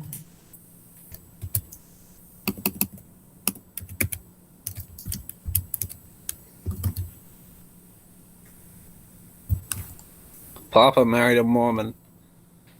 Okay, so it was written by John D. Fitzgerald. Hmm. Yes, that's who wrote it. Uh, and there's just lots of really fun characters in there, like the gambler Fitzgerald, as I was calling him. That character is like, he was a famous gambler, and he owned a saloon, and his wife was a former prostitute, and all that sort of stuff. She is also like something of a tomboy too, because as the aunt of these young children later in the book, they loved her because she was the only girl in the village who was willing to put on a pair of overalls and play baseball with the boys. Um, Yeah. Anyway, but their story together is like really sad, because at one point, the gambler Fitzgerald gets that's not his real name. That's just all that I remember of him. Gets injured in a duel, he has a duel with some like semi-famous gunslinger and gets shot in the stomach. Survives barely, but his spine is fractured, so he can't walk no more. And he was just like incredibly suicidal for years, and eventually it all comes to a head when he manages to find where Queenie hid his pistol. And what he does is he goes to the old abandoned saloon that he used to own, which is sort of, it's in the former, like, because eventually the mine ran out, but there was still the farms. So, the town grew up and it got sort of past the old West stuff that he had been used to. And he goes to this old abandoned sort of wooden shack that was once his great saloon. And, he prepares to shoot himself. And I forget exactly what happens to stop him, but it's something like he was confronted by like, I think, ghosts or something. It's something very touching happens which causes him not to kill himself, and he's sort of able to come to terms with all of his trouble, and he's sort of a new man after that. I forget what happens. It's like he literally has the pistol in his mouth when something occurs to him to make him stop. Right. It's a very good story. You would probably like it. I recommend it to Sounds like like all could of. it be made into a movie? Oh, it could. Good golly, it could. If only Hollywood could be trusted to make anything about my religion, which they can't. I suppose my real thing I'm going to say is, if only the Jews in Hollywood were properly religious and were not the most abject secularists in the world. Are you Because calling your fellow Mormons abject secularists? No. The thing I was saying was the Jews in Hollywood are sort of abject secularists. So that's what I was saying. Right. Although to be quite fair, there is within the church we do have our stereotypes about California Mormons. Oh, the especially secularists. They're more likely to be secularist in California than in any other state in America. Is that what you're saying? Not secularists. We have different stereotypes about them, just like not being religious enough, etc. It's similar to the Utah stereotype where they sort of don't take their religion seriously. They're just sort of going with the motions, the same way that a Lutheran in Germany might, or that a Catholic in Italy might. But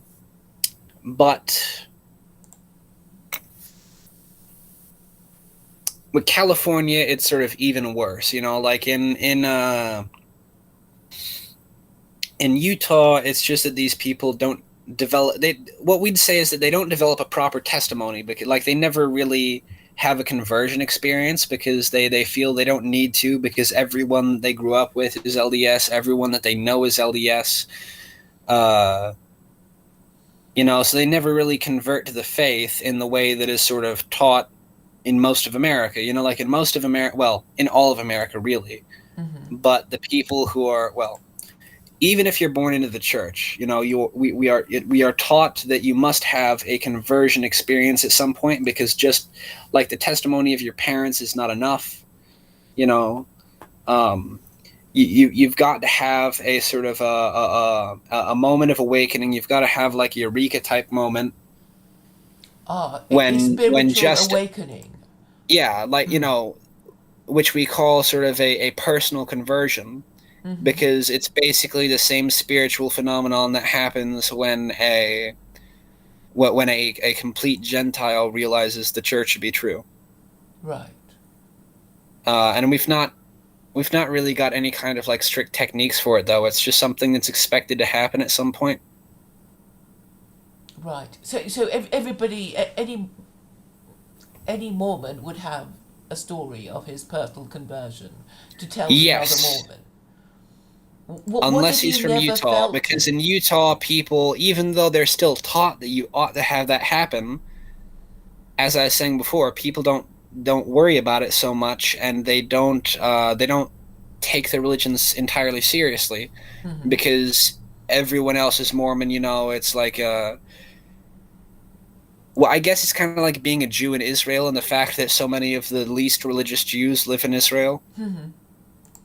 You know, it almost becomes more of an ethnic identity to them, and they don't, yeah, Yeah, it's they just don't that have to make any professions of faith because, yeah, because they grew up because with it's it. taken completely for granted. Yes, I understand. Uh,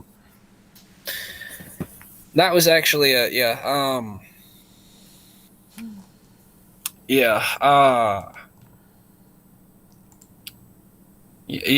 so that's the thing. Anyway, no, the thing I was going to say about California Mormons is that they're almost worse in a lot of ways because although California is not majority LDS in the same way that Utah is, Yes. similar to most Western, because like in the Rocky Mountains and sort of the West Coast as a whole, Mm-hmm. you have what you might call an overrepresentation of my church. It's like there's like roughly not 5%. No, it might be 5%. Because like something like 5% of the entire United States population is LDS. It's a very similar to the number of Jews in America. 5%. It might be a little lower. It might be closer to like. It might be 1. It might be 2. It might be 3. It might be 4. Mm-hmm. I'm gonna say that it is 5 or less percent. It's basically the same as the number of Jews. Right. 7 million, I think. Yeah. Um. Well, in that case, the number might actually be higher. I can look it up. I heard that 5% of Americans are Jewish. That might not be true. I mean, I've read that roughly. Actually, I better check.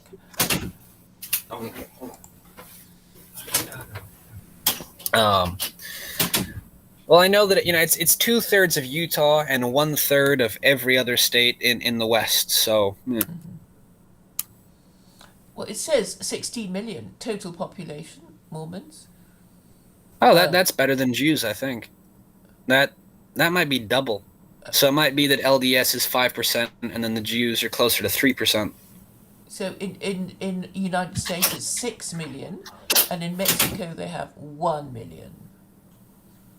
Oh, 1 that's million Mormons in Mexico.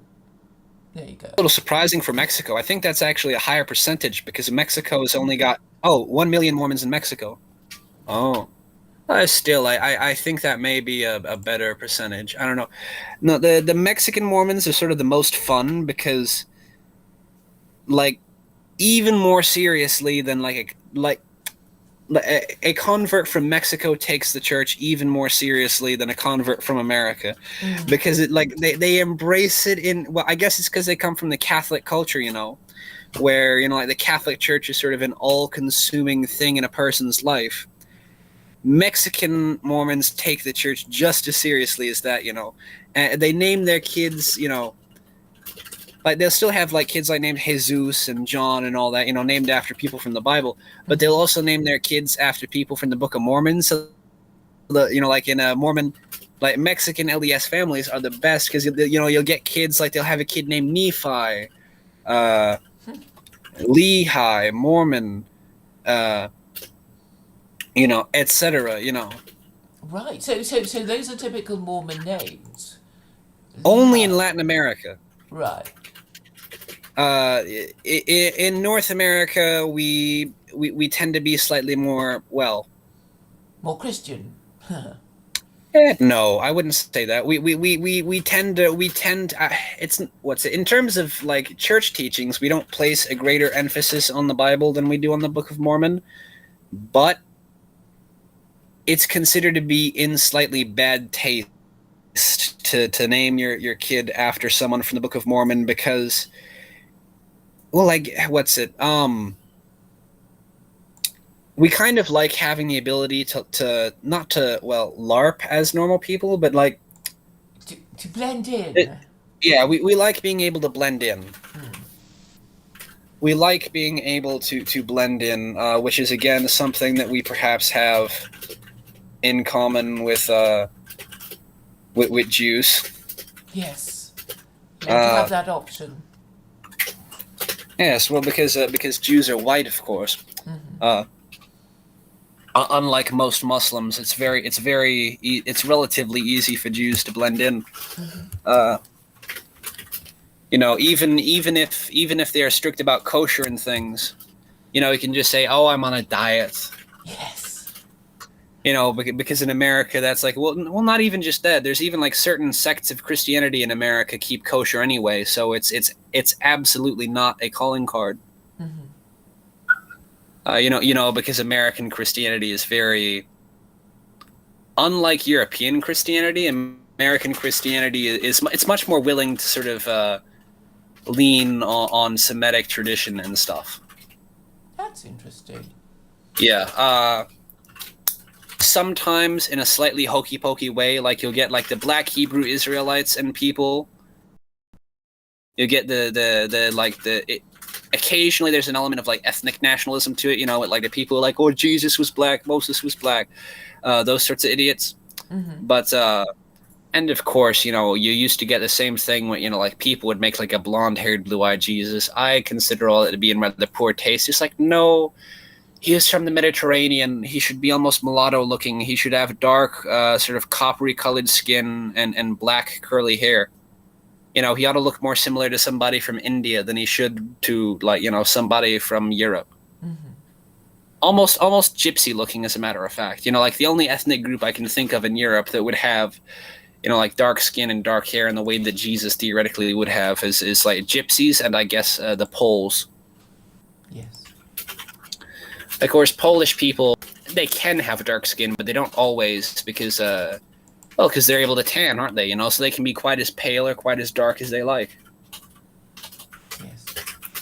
Unlike Italians, who actually have a bit of melanin that makes them somewhat permanently dark, and unlike Germans, who are very pale and freckly. Yeah. Have you ever heard of a book or a documentary called Caesar's Messiah? Have I mentioned it to you? I believe that I was rather offended the last time that you mentioned that to me. Oh dear, yes. I suppose. No, it's like, yes, I'm aware that sort of well, of course, I'd want to disregard it as a conspiracy theory, but well, no, I actually do think that it's rather legitimate to say that because the first Christian countries in the world was not Rome. The first Christian country in the world was Armenia, and the second was Ethiopia. Oh, I didn't know that. Yeah. Oh, I always thought it was Rome. That's quite a revelation. No, Rome was the first Christian country in Europe. Armenia is in Asia Minor, the Middle East, and Ethiopia is in Africa. But no, there are. I mean, the whole Ethiopian Christian tradition. Well, it's what's it? Of course, it is all like after the death of the original 12 apostles. So, from my church's perspective, there's nothing really legitimate to it. But from a purely sort of aesthetic, emotional point of view, the whole aesthetic, the whole Ethiopian Christian tradition, I think, is like really cool because. Well, it's just it's devotion in a very similar way to to a similar intensity to what you see in medieval Europe, but it's completely removed from the European context, and it's just interesting to see what Christianity looks like outside of the European context. How would you? What would you say is the difference, apart from the architecture? I imagine. Oh yeah, well no, because one of the most famous things in Ethiopia is like they would carve churches, like entire churches from just like a single large stone. The most famous of which I believe is like St. George's Cathedral or something. It's every other cathedral in the world I swear is named St. George. It's famous because it's shaped like a giant crucifix, and it was literally just like carved into a single big slab of rock in the middle of the Ethiopian mountains. Right. Sort of yeah, the Petra. other. Yeah, kind of like. I forgot. I will Google. I will use the evil Google powers.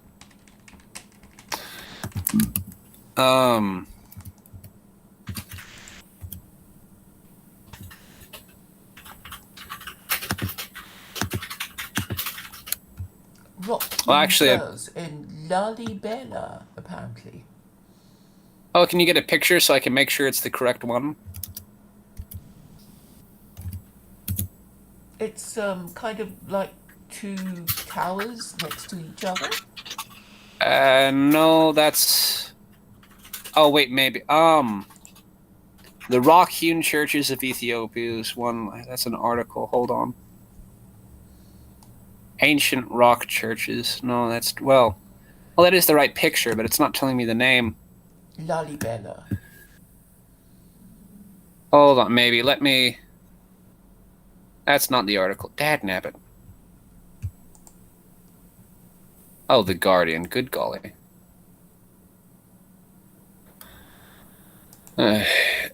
Ancient rock churches put Ethiopia back on the tourist map. Oh yeah, you're right. It's Lalibela. Yeah, that is correct. Oh dear, where did I put that charger? My laptop is low on battery. Well, we have. Anyway, so basically, that's just a thing. Is like perhaps you could make the point that the Catholic tradition is sort of an ancient Roman conspiracy, but admittedly, I have read the Brothers Karamazov. I very much am a fan of, if only for artistic reasons, of the Orthodox tradition. But the case can at least be made that the Orthodox tradition, the Eastern tradition, is organic and natural and completely removed from, basically completely removed from any kind of Roman corruption, because that is just almost literally the case. The Eastern churches were established before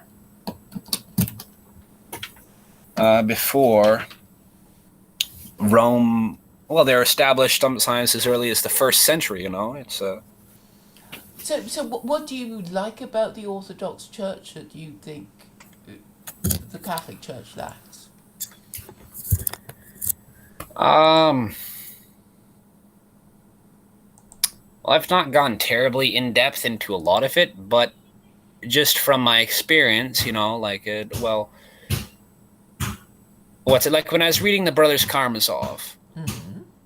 The only two things that sort of stuck out that made Orthodox religion noticeably different from my church is that you have the monasteries with the monks, and you have people drinking beer and vodka and things. Mm-hmm. That's kind of it. Aside from that, like a lot of the ideas, of like, I don't know. There's just a good vibe to it, and admittedly, there is a good vibe to a lot of Catholicism as well. Although I would say that my church has doctrinally less in common with Catholicism than it does with many sects of Protestantism.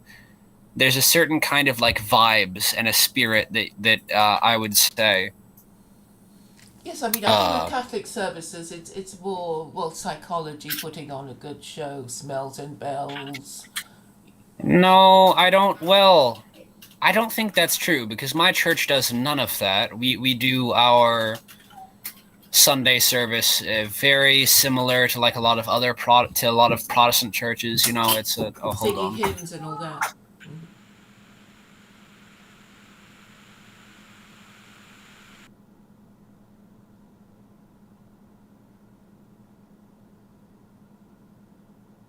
Talking to his brother, I guess.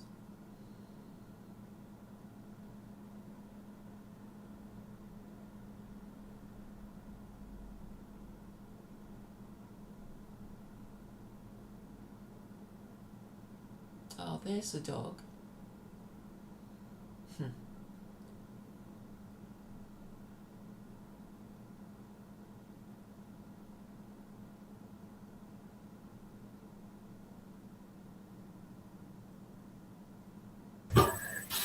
Actually, it was my mom, not my brother. My mom said just came in to tell me she's going to the chiropractor, so I need to be kind to my siblings. All right. Uh, I'm sure oh you yeah, are. oh yeah. Um. Anyway, no. Oh yeah, no. The thing I was thinking about is what's it? Because like the way that my church does, um, services and things, it is sort of like bare bones, you might say, in a way similar to. It's not as completely bare bones as some Protestant services that I've seen. Like we do still have an organ and a piano, and and all that. Mm-hmm. But like the chapel isn't well. The chapel is well built and it's nice and it's clean, Mm-hmm. but it's not like we never have pictures hanging on the walls inside the chapel. I've never seen any like plaques with slogans or anything like that on the walls hanging inside the chapel. In a lot of the more recently built churches, there's not even windows because usually the chapel is built on the inside of the building. Mm-hmm. Then with the hallway and the classrooms and things surrounding it. Mm-hmm. Uh, What pictures? Okay, you're saying you don't have pictures, but no, we have pictures inside the church, but not in the chapel, not right, in the room where worship services happen. right, right. The pictures are all in the corridors and in the classrooms. Oh well, that's fair enough. But one last question before we go is, why do you think Mormons were persecuted? Do you think it was really more for their polygamy than any aspect of their belief? I feel like polygamy is definitely an excuse that people would make, that the Gentiles would make as to why we are persecuted. Mm-hmm. But, polygamy was not illegal at the time. There were some other smaller religious organizations which practice it without persecution. So I really do believe it is essentially just the evil play, fiddling upon the hearts of men that is responsible for that. I'm not really running out of time, so we can keep going unless you're running out of time. No, we can carry on for a bit. Okay. Yeah. I suppose I've always sort of wanted to know the real reason why Mormons were persecuted, because you were persecuted right across. I mean, I guess you arrived on the eastern seaboard like everyone else, and Well, we didn't arrive there. What's it? The revelation with Joseph Smith and all that was occurred in the 1820s. In the 1820s. Mm-hmm. And he organized the church slightly later, like in the late 1820s, early 1830s. He was assassinated at some point during the 1830s, I believe. He was assassinated at age 33, I believe. Might not have been age 33. But why was In he his 30s, I assassinated? believe. Because he was put in jail on he had been arrested for like fraud charges, which is something that he got arrested for multiple times, but he never ended up spending more than a few months in jail because, given enough time, the charges always proved false. Mm-hmm. He was basically just waiting for his next, yeah, sorry, you're not really guilty letter to come in.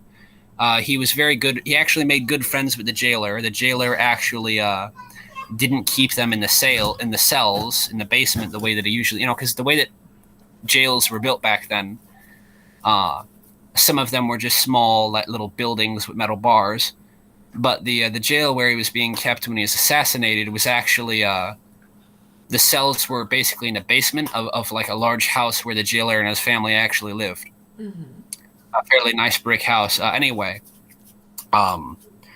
and because he basically made good friends with the jailer, and the jailer was like, yeah, what's it like, the charges that you've gotten in the past for crimes have always been rescinded given enough time, so you're probably not guilty of this latest charge, and you seem like a nice guy, so I'm going to let you live in the top floor rather than keeping you in this dank little cell. So he was actually just like chilling reading in sort of the furbished attic, the well-furbished attic of this in a lovely 3-story brick house. When he was when a big mob came in, and stormed the building, and like they stormed the bullet holes are Bastille. still in the door.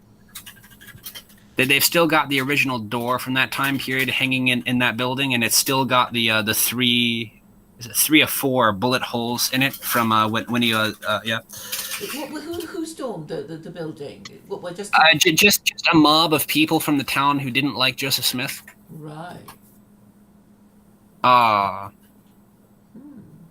And it was the same, probably like the same people who were always trying to like burn down the printing press and stuff, because that was a different thing that would happen in the persecution of the church.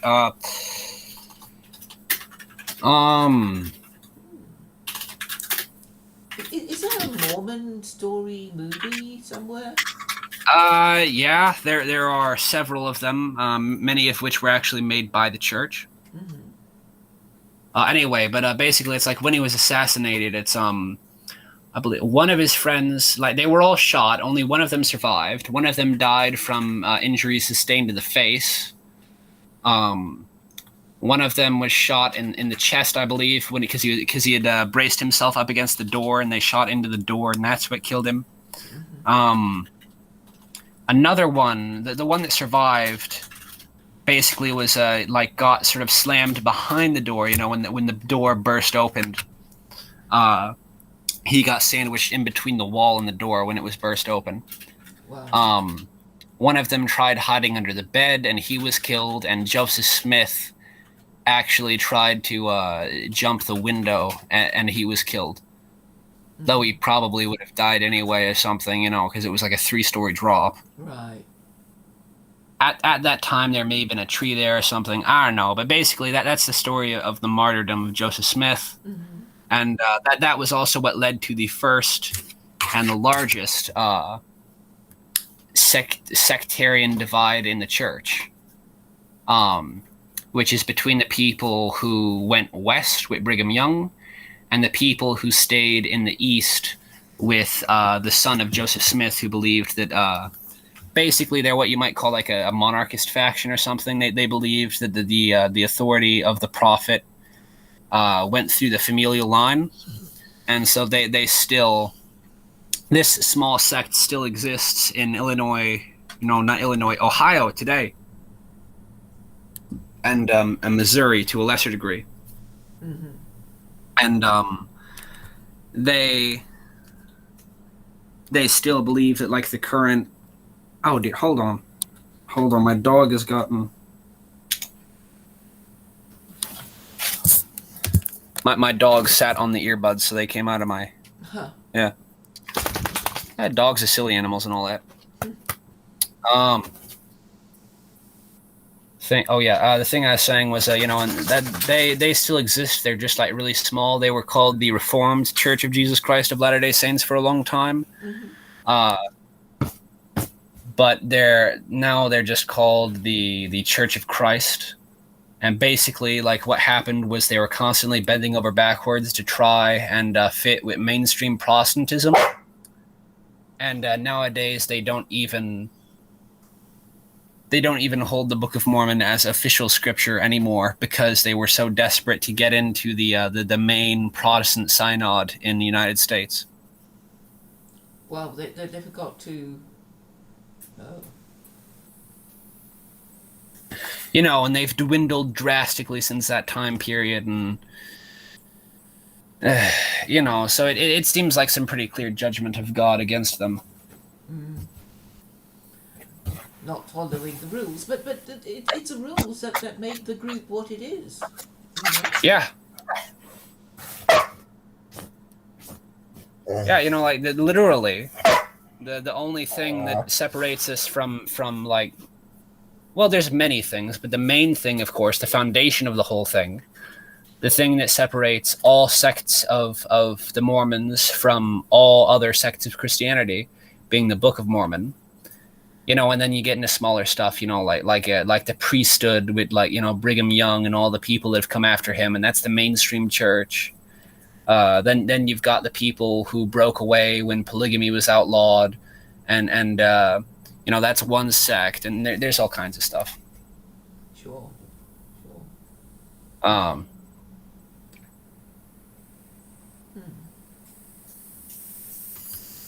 So, are the numbers increasing or decreasing well, then the numbers of Christian. Well, of Mormons? from what I know, it varies from year to year. Some years are very good for us, and the numbers actually do go up.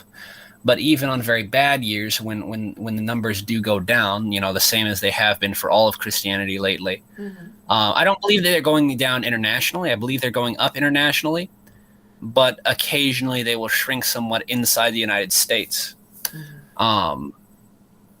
Yeah, where And the conditions are different. oh yeah, where the conditions are different. But even when they do, they shrink less than every other religion. To be quite frank, I feel like public school is probably the main thing responsible for that. Yes, yes, all the sex education and all the Yes. indoctrination about, well, just not following tradition and thinking that we know better. The rainbow cult has corrupted many young people. So back to what Jacob Faturecki was showing. So there were. I wanted to ask you about these four Mormons. One of them was black, and he was being made fun of because he was black and Mormon, but he seemed to know, where he was at. But they were made to wear something. I don't know. It looked like dungarees to me. What was that? Mormon uniform or something? No, I think that's just particular to their YouTube channel. Okay. I think that's just their little group costume. That's not. The vests are not the no. The only sort of thing about like Mormon clothing that is particular is the undergarments. Because we get that as like it signifies the covenant of endowment in the temple, which is that's basically like the thing that you get shortly before you get married. Oh right. Although not as part of being engaged, it's almost more like something that you get as like recognition that you're an adult member of the church rather than like a child or a young person. Right. I must Google what these what the underwear look. It's only for men, is it? No, it's for men and women both. It's basically it looks very similar to like old-fashioned mid-century underwear. It's What, sort long of it's johns just and- no, not long johns. It's it's like the shorts, the pants go to just above the knee, and the shirt is sort of just above the elbow. They're very thin, sort of very breathable fabric. That is but it's basically you'll get all kinds of like stories within the church of like somebody had to flee their home in the middle of the night and all they're wearing is their garments and they're safe from the fire. Similar to the kind of like not icon, similar to the sort of stories that you'll get in Catholicism with relics. But I don't really. I wouldn't doubt it if something like that happened to me. I don't think it's impossible for miracles like that to happen, but in my opinion, as someone who's not experienced anything like that, it's just a sign of your covenant. Right. Yeah, yes, I see them now. I mean, it looks quite hot, but I mean that's because we're having a heat wave in London now. Oh yes, and that's also because you're looking at a photo. Yeah. When you look at him in real life, it is like really thin. Yes. So Yeah. those four men were talking to this Mormon, ex-Mormon who Yeah, said yeah. what were his reasons? I wasn't listening properly about his reasons for me leaving Mormonism, and he's now an atheist. None of them were very good. what's it like when someone who isn't even Mormon, you know, like Fariki, did you say his name was? I don't know. I wasn't really paying much No, attention. the guy who Oh, runs the YouTube channel. Fatureki. Fatu Reki, yeah. What's it? When Fatu Reki, you know, who is not even LDS, you know, he's Jewish. Yes. When he is able to completely deconstruct and able to completely, you know, like destroyed by facts and logic, the assertions of an ex-Mormon or of a, you know, I feel like that's a pretty good sign that everything that RFM guy was saying is bullshit.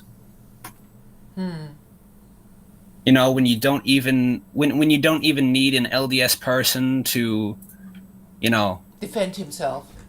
yeah, when you don't even need an LDS person to defend the LDS church, when literally just, you know, any good faith actor from any religion in the world can point out the bullshit, I feel like that's a pretty good sign that it's bullshit. Yeah. Yeah, and I thought, well, what was the point of picking on Mormons when, Yeah. well, he could be picking Well, on it's because the most powerful Christians who are the Trinitarians. You know, why pick on the Mormons? Just because, well, they are minority. because it's the truth, and people who leave the truth are basically all because RFM is basically, I don't want to say that he's literally possessed by a demon, but I will say in a more sort of metaphorical way, and in the same way that that communists are servants of Satan. I want to say that RFM is a servant of Satan. He is a son of perdition. RFM, as in Radio Free Mormon. Yes. Which is what? A heretical radio station, is that? No, it's not a radio station. It's the name of that particular YouTuber. Right. The boomer one. Yes, the angry the angry boomer who was like, "Wow, why is the church so homophobic? This is horrible." Is he gay? No. Okay. No, he's just a left-wing boomer. Right. You know, and well, actually, is there something I left a comment on that video, you know, after the stream ended, which you may or may not want to read. Basically, what I said is that the thing that not just Gentiles, but, or well, yeah, well, the thing that not just Gentiles, but even just like even just other Christians, people who aren't from the church, just as a whole, don't understand, and you know, even evidently from the reactions of those young LDS guys in the debate, something that an unfortunately large number of LDS people don't understand is that the reason why we are against homosexuality, it's not just because marriage is between it's not just because fornication is immoral and all that. It's not just because we see it as being unclean, unnatural in the same way that most Christians and Muslims, etc., do. It's also that, you know, we actually believe there to be a heavenly mother as well as a heavenly father. You know, they're, you know, they're two distinct, you know, very distinct personages. And thus, you know, humanity being created in that image is made male and female. And, you know, marriage, earthly mortal marriage, is a small-scale model of that divine relationship. And to engage in a homosexual relationship, even without the actual sex part, even if it's just an emotional relationship of romance, is sort of perverse and unwholesome. It's basically a mocking counterfeit of the true thing. Yes, I can imagine that if you're a small group, you would want your group members to go forth and multiply. Well, not just if you're a small group, just, well, if you're any kind of group at all. But I don't think that it's just, I feel like you're being a little bit too scientific or practical about it, you know.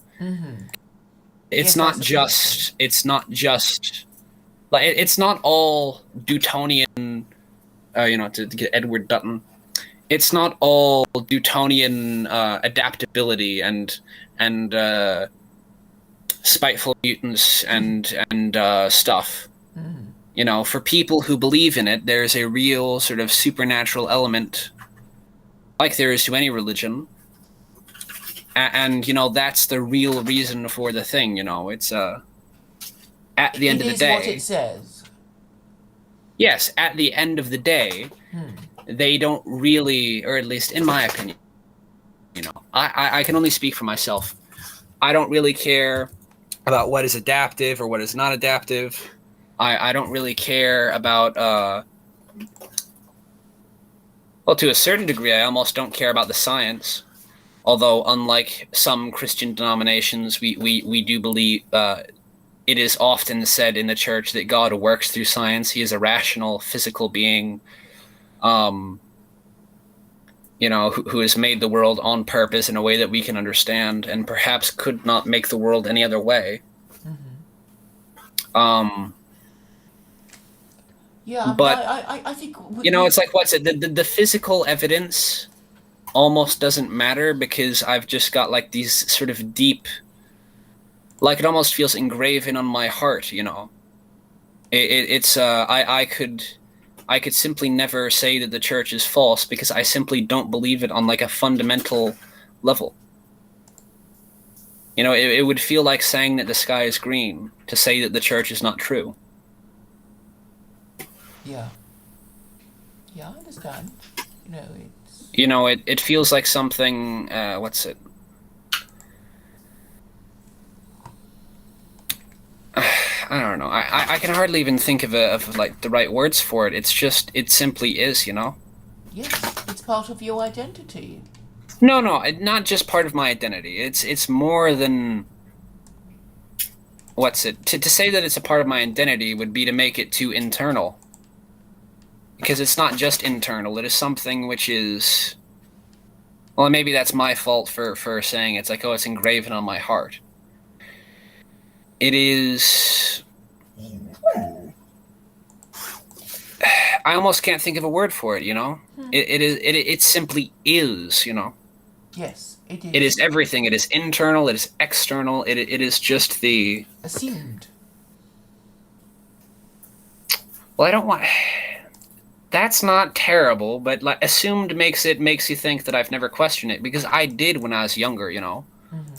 I went through, like, I did not have my conversion experience until I was 14 or 15 years old. It was, well, I've sort of had several different, like, I've had many small conversion experiences, but one of the largest of them was when I went to sort of an LDS summer camp thing called EFY, especially for youth.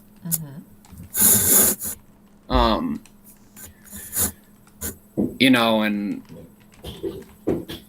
it just, no, it's nothing that would be of any real interest to people outside the church, you know, but just the, you know, because it is kind of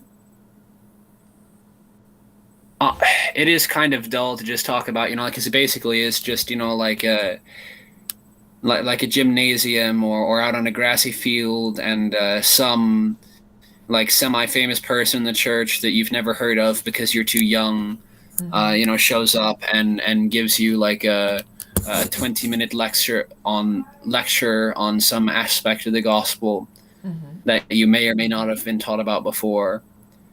And like, to describe it on paper sounds boring, but when I was actually there, you know, it's like it felt like really great.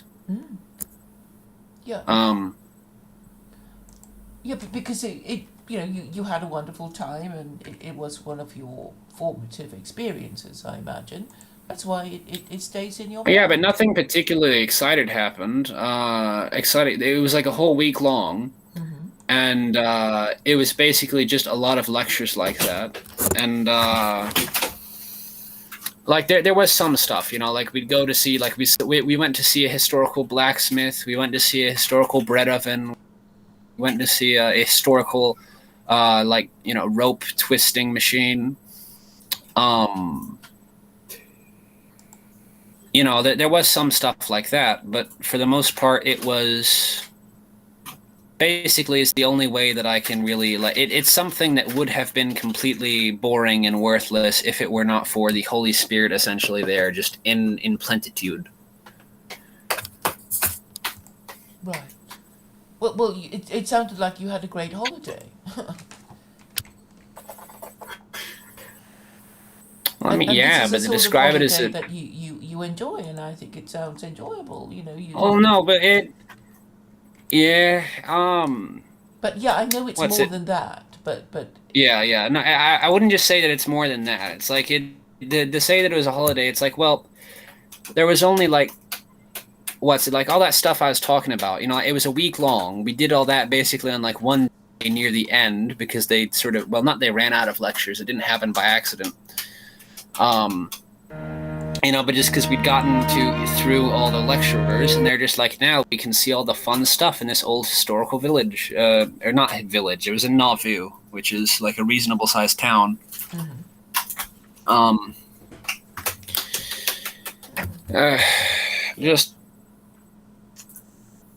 you know what's it's there were certainly some aspects of it that were things that I would naturally enjoy. You know, like old historical buildings with like all the old historical artifacts and stuff still in them. You know, like lovely old brick houses, historical quilts and things. Um, but there was a lot of aspects of it that were just like, well, like I said before, it would have been completely boring if it were not for the Holy Spirit. You know, it's like I'm not the sort of person who usually enjoys sitting in a lecture hall.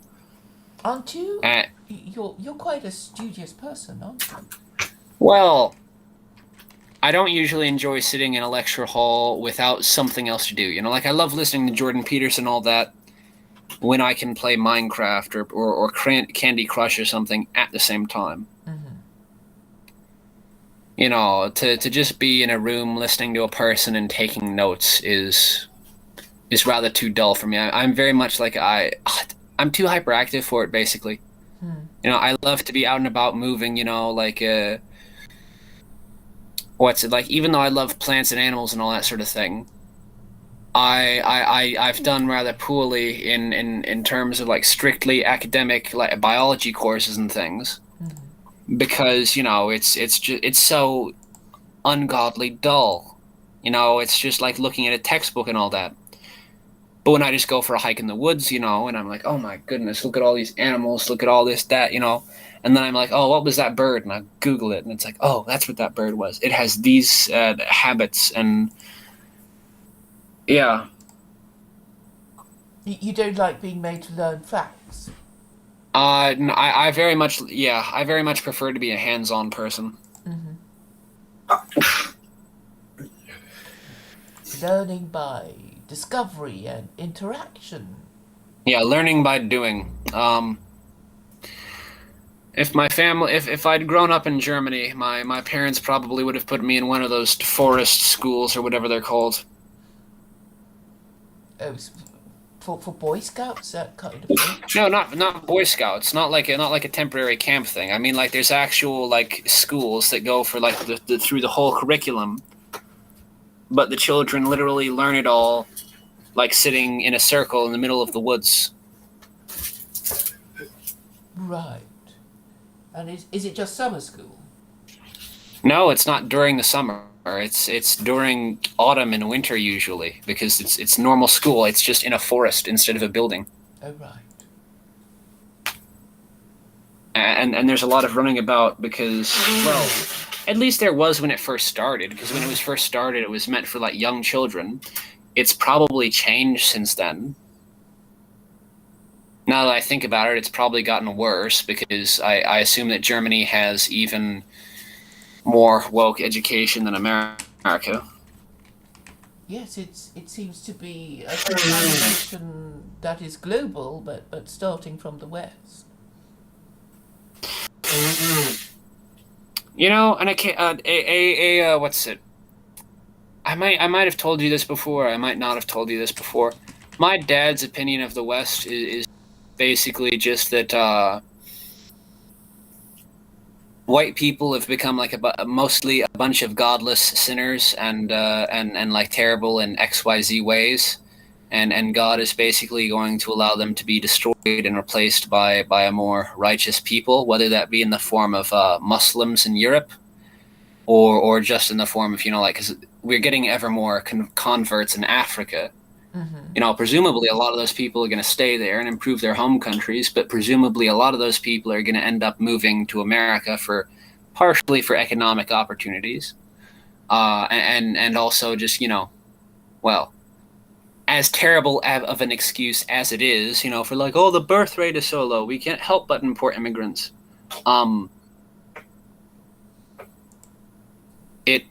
It's not like it is true. It's like, importing immigrants is an alternative to actually having kids. It's just not an effective long-term option unless those immigrants go on to have kids. And it only really works for America because America is an ideological state and not an ethnic state. Yes, it's a proposition nation. Yeah, and it's the only one in the world. And that's fine. I'm fine with Europeans being ethnats or even being like fully racist. I just would never approve of anything like that in my own country because it would be un-American. Yes, that is the thing. It's the whole premise of America was that it was civic nationalist. Yeah, and I feel like as long as America is intelligent enough to realize that that is something which only applies to us, we can interact with the world fine. The trouble is that we have a very similar cultural phenomenon to England, where, like England is an island. So as a result, their foreign policy decisions have virtually no impact on the personal lives of the people that live there. As a result, England historically has not had very good foreign policy. America occupies the better part of a continent. Both of its neighbors are incredibly weak, and the least weak of those two is incredibly friendly. So we basically live as an island. Yes. So as a result, we are able to have the worst foreign policy imaginable because no decision that we make internationally impacts our lives in any way. Until it does. I think it has. I mean, that's why Trump was so successful in garnering the votes of American dissidents who reject the Well, not just American responsibilities of... dissidents. He got the votes of Americans as a whole. Like really just about everyone did like him. Is that... Oh, that's interesting because I know he's controversial. Well, not you're right. Well, not like him, but like what's it like?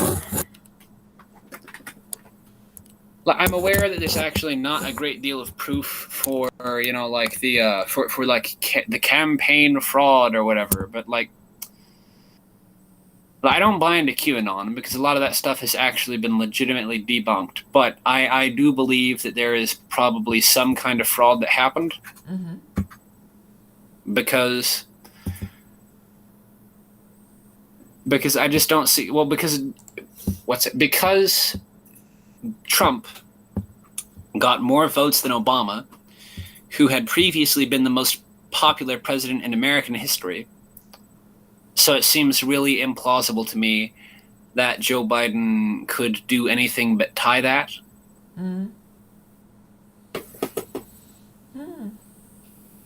Well, but the thing is, whether it happened or not, the point is that those who dissented from the liberal way of doing things were significant enough to rattle the liberal establishment, and I guess that's why Trump supporters are being dealt with in such a ruthless way, kind of pre-labeling them as potential domestic terrorists and white supremacists.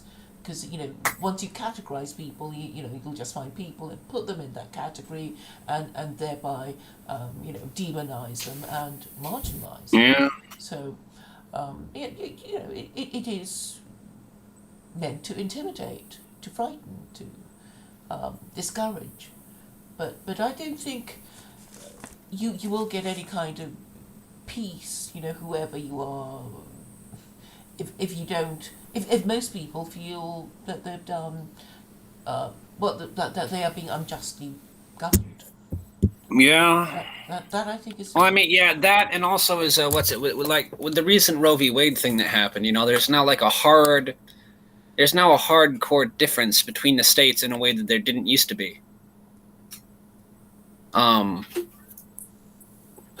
So what's it like?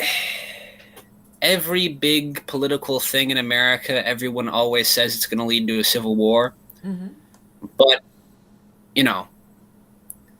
we're actually closer to a civil war now than we ever have been before. Mm-hmm. Not saying that means it's going to happen, but it makes it significantly more likely. Maybe it does not happen with the current big radical change, but it could happen with the next one. Mm-hmm. Yes, because people kind of know what the divide is, and what action is being taken by the state to discourage dissidents, which is, I guess, not the American way. I mean, the whole idea is that you're going to have elections to resolve these, differences, and if you can't trust the result, then there will be trouble. Well, yeah, because the whole point of America is it's supposed to be a federation. It's supposed to be, somewhat similar to like what Russia has with all these little semi-autonomous states, and there's a small number of laws that they all agree on.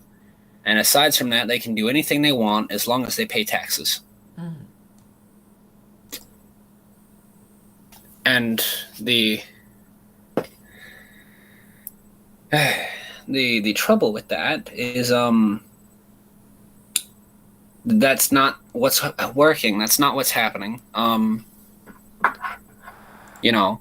For as much as I might, I and a lot of other Americans might, approve of the end of the Civil War and the abolition of slavery and all that sort of thing. There was one pernicious thing which did occur as a consequence of the Union winning. And that is basically the expansion of federal authority, basically America becoming one country rather than like an EU-type union of many countries. Mm-hmm. Because that is what America had originally been for the first 80 or so years that it existed. Yes. But there is this phrase, ever more perfect union. Surely that means that the ultimate... More perfect, not more intimate. Yes, but it means a unitary state. It can only mean a unitary state. That was the ambition, the objective. That was the objective of some of the founding fathers. Some of the founding fathers did want, one solid state. And some of them very much were like, no, Virginia can do what it wants, and Kentucky can do what it wants. We just need to make sure that that we agree to like some small baseline. But would secular Quranism actually solve everything? It's like, here's secular Quranism, you Kentuckians can interpret it your way, and you, whatever other state there is, you can interpret it in your way. But the baseline, as you were saying, that is the same, would be the same book of rules. Yes, but I suppose is well, because the thing that is supposed to be standard across all states is the Constitution. Mm-hmm. And the trouble is that there are some states that very blanketly don't obey it. Like the Constitution is very simple. Would you like me to read the Second Amendment, because that's the most famous one? Okay. Let me get it pulled up.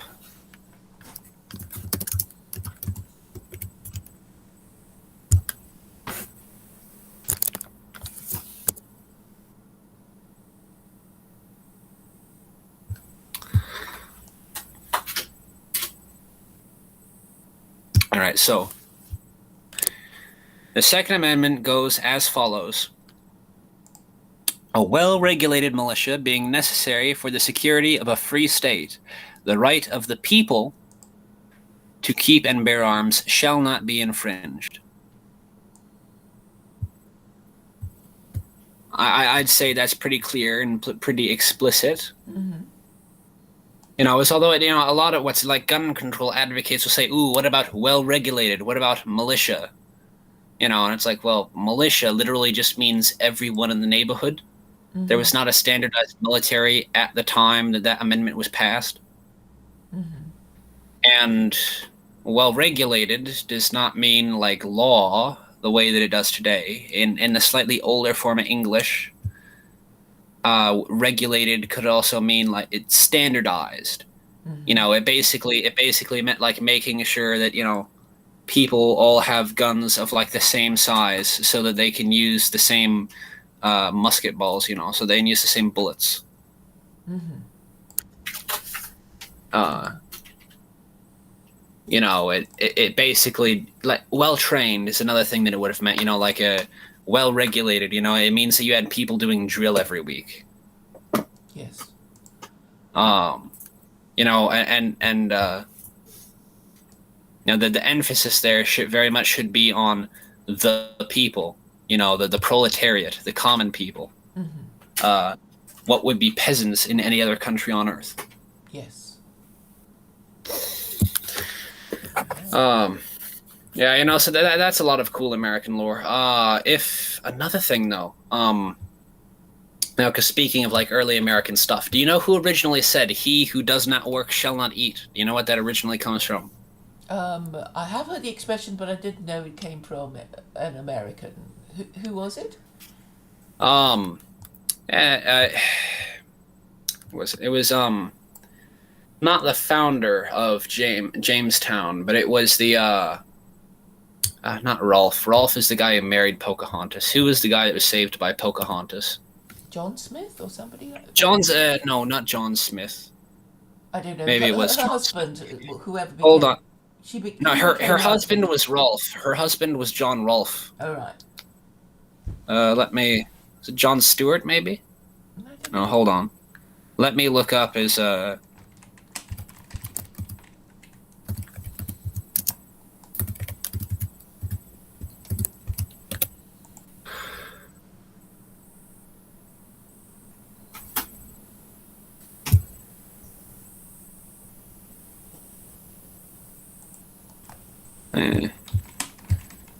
hold on.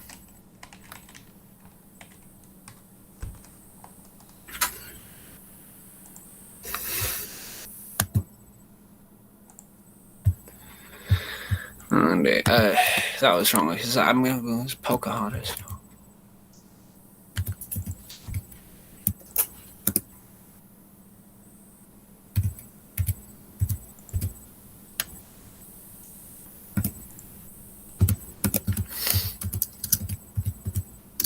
Oh no, you're right. It is John Smith. It's John Smith and John Rolfe. They both had the same first name. Mm-hmm.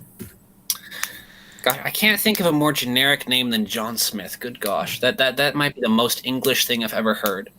Anyway, no, John Smith. He was a guy who was sent by the British Crown to go and basically rescue Jamestown because Jamestown was starving. And basically, what he did when he got there was because it was set up by a bunch of utopian Christians. They thought that they could live in communion and everything.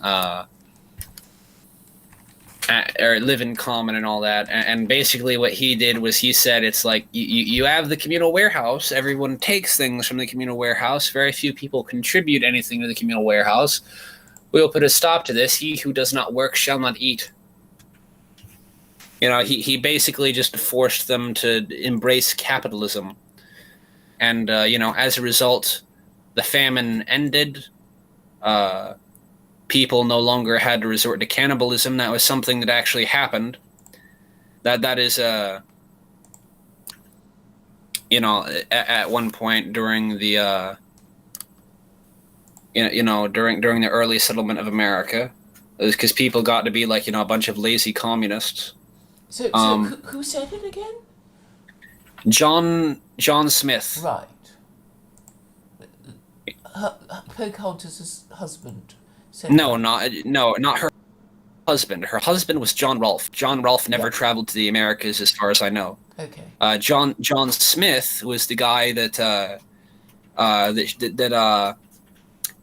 went there in order to save Jamestown. He put a stop to the famine because he basically forced people to work for food. It was literally as simple as that. He was the first person that I know of who ever said, "He who does not work shall not eat." As far as I know, Karl Marx actually borrowed that line. Not Karl Marx, Lenin. Lenin borrowed that line from him, as far as I know.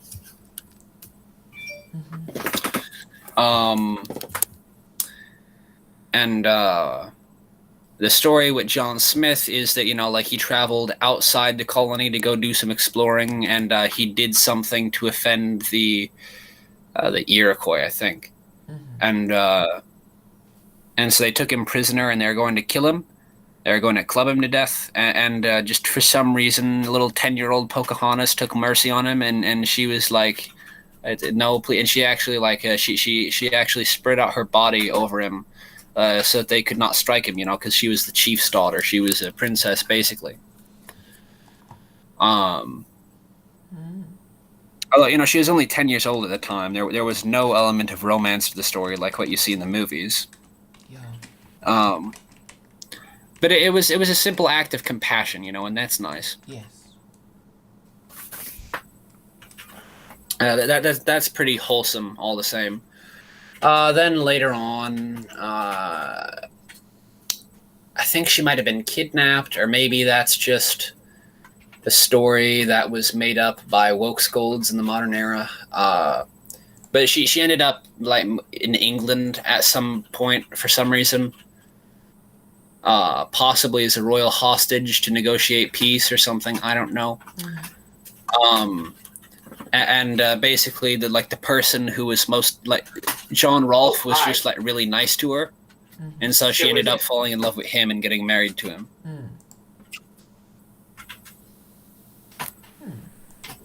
I threw a flashbang in that direction, but I don't know if it did anything. So that's a thing. Yes. Yes, and she's buried in Gravesend in Kent. Yes, and I believe that she died shortly after giving birth to 2 or 3 children because, she didn't have the immune system to deal with smallpox and all the European diseases. I hear him. Look down. It would be cool to track down her descendants if any of them survived. Yeah. Damn it, we're back here. It would be nice if they were still like semi-noble, like living in the old Rolfe mansion or something. That would be really cool. Yes. Right. All right. I think I have to go.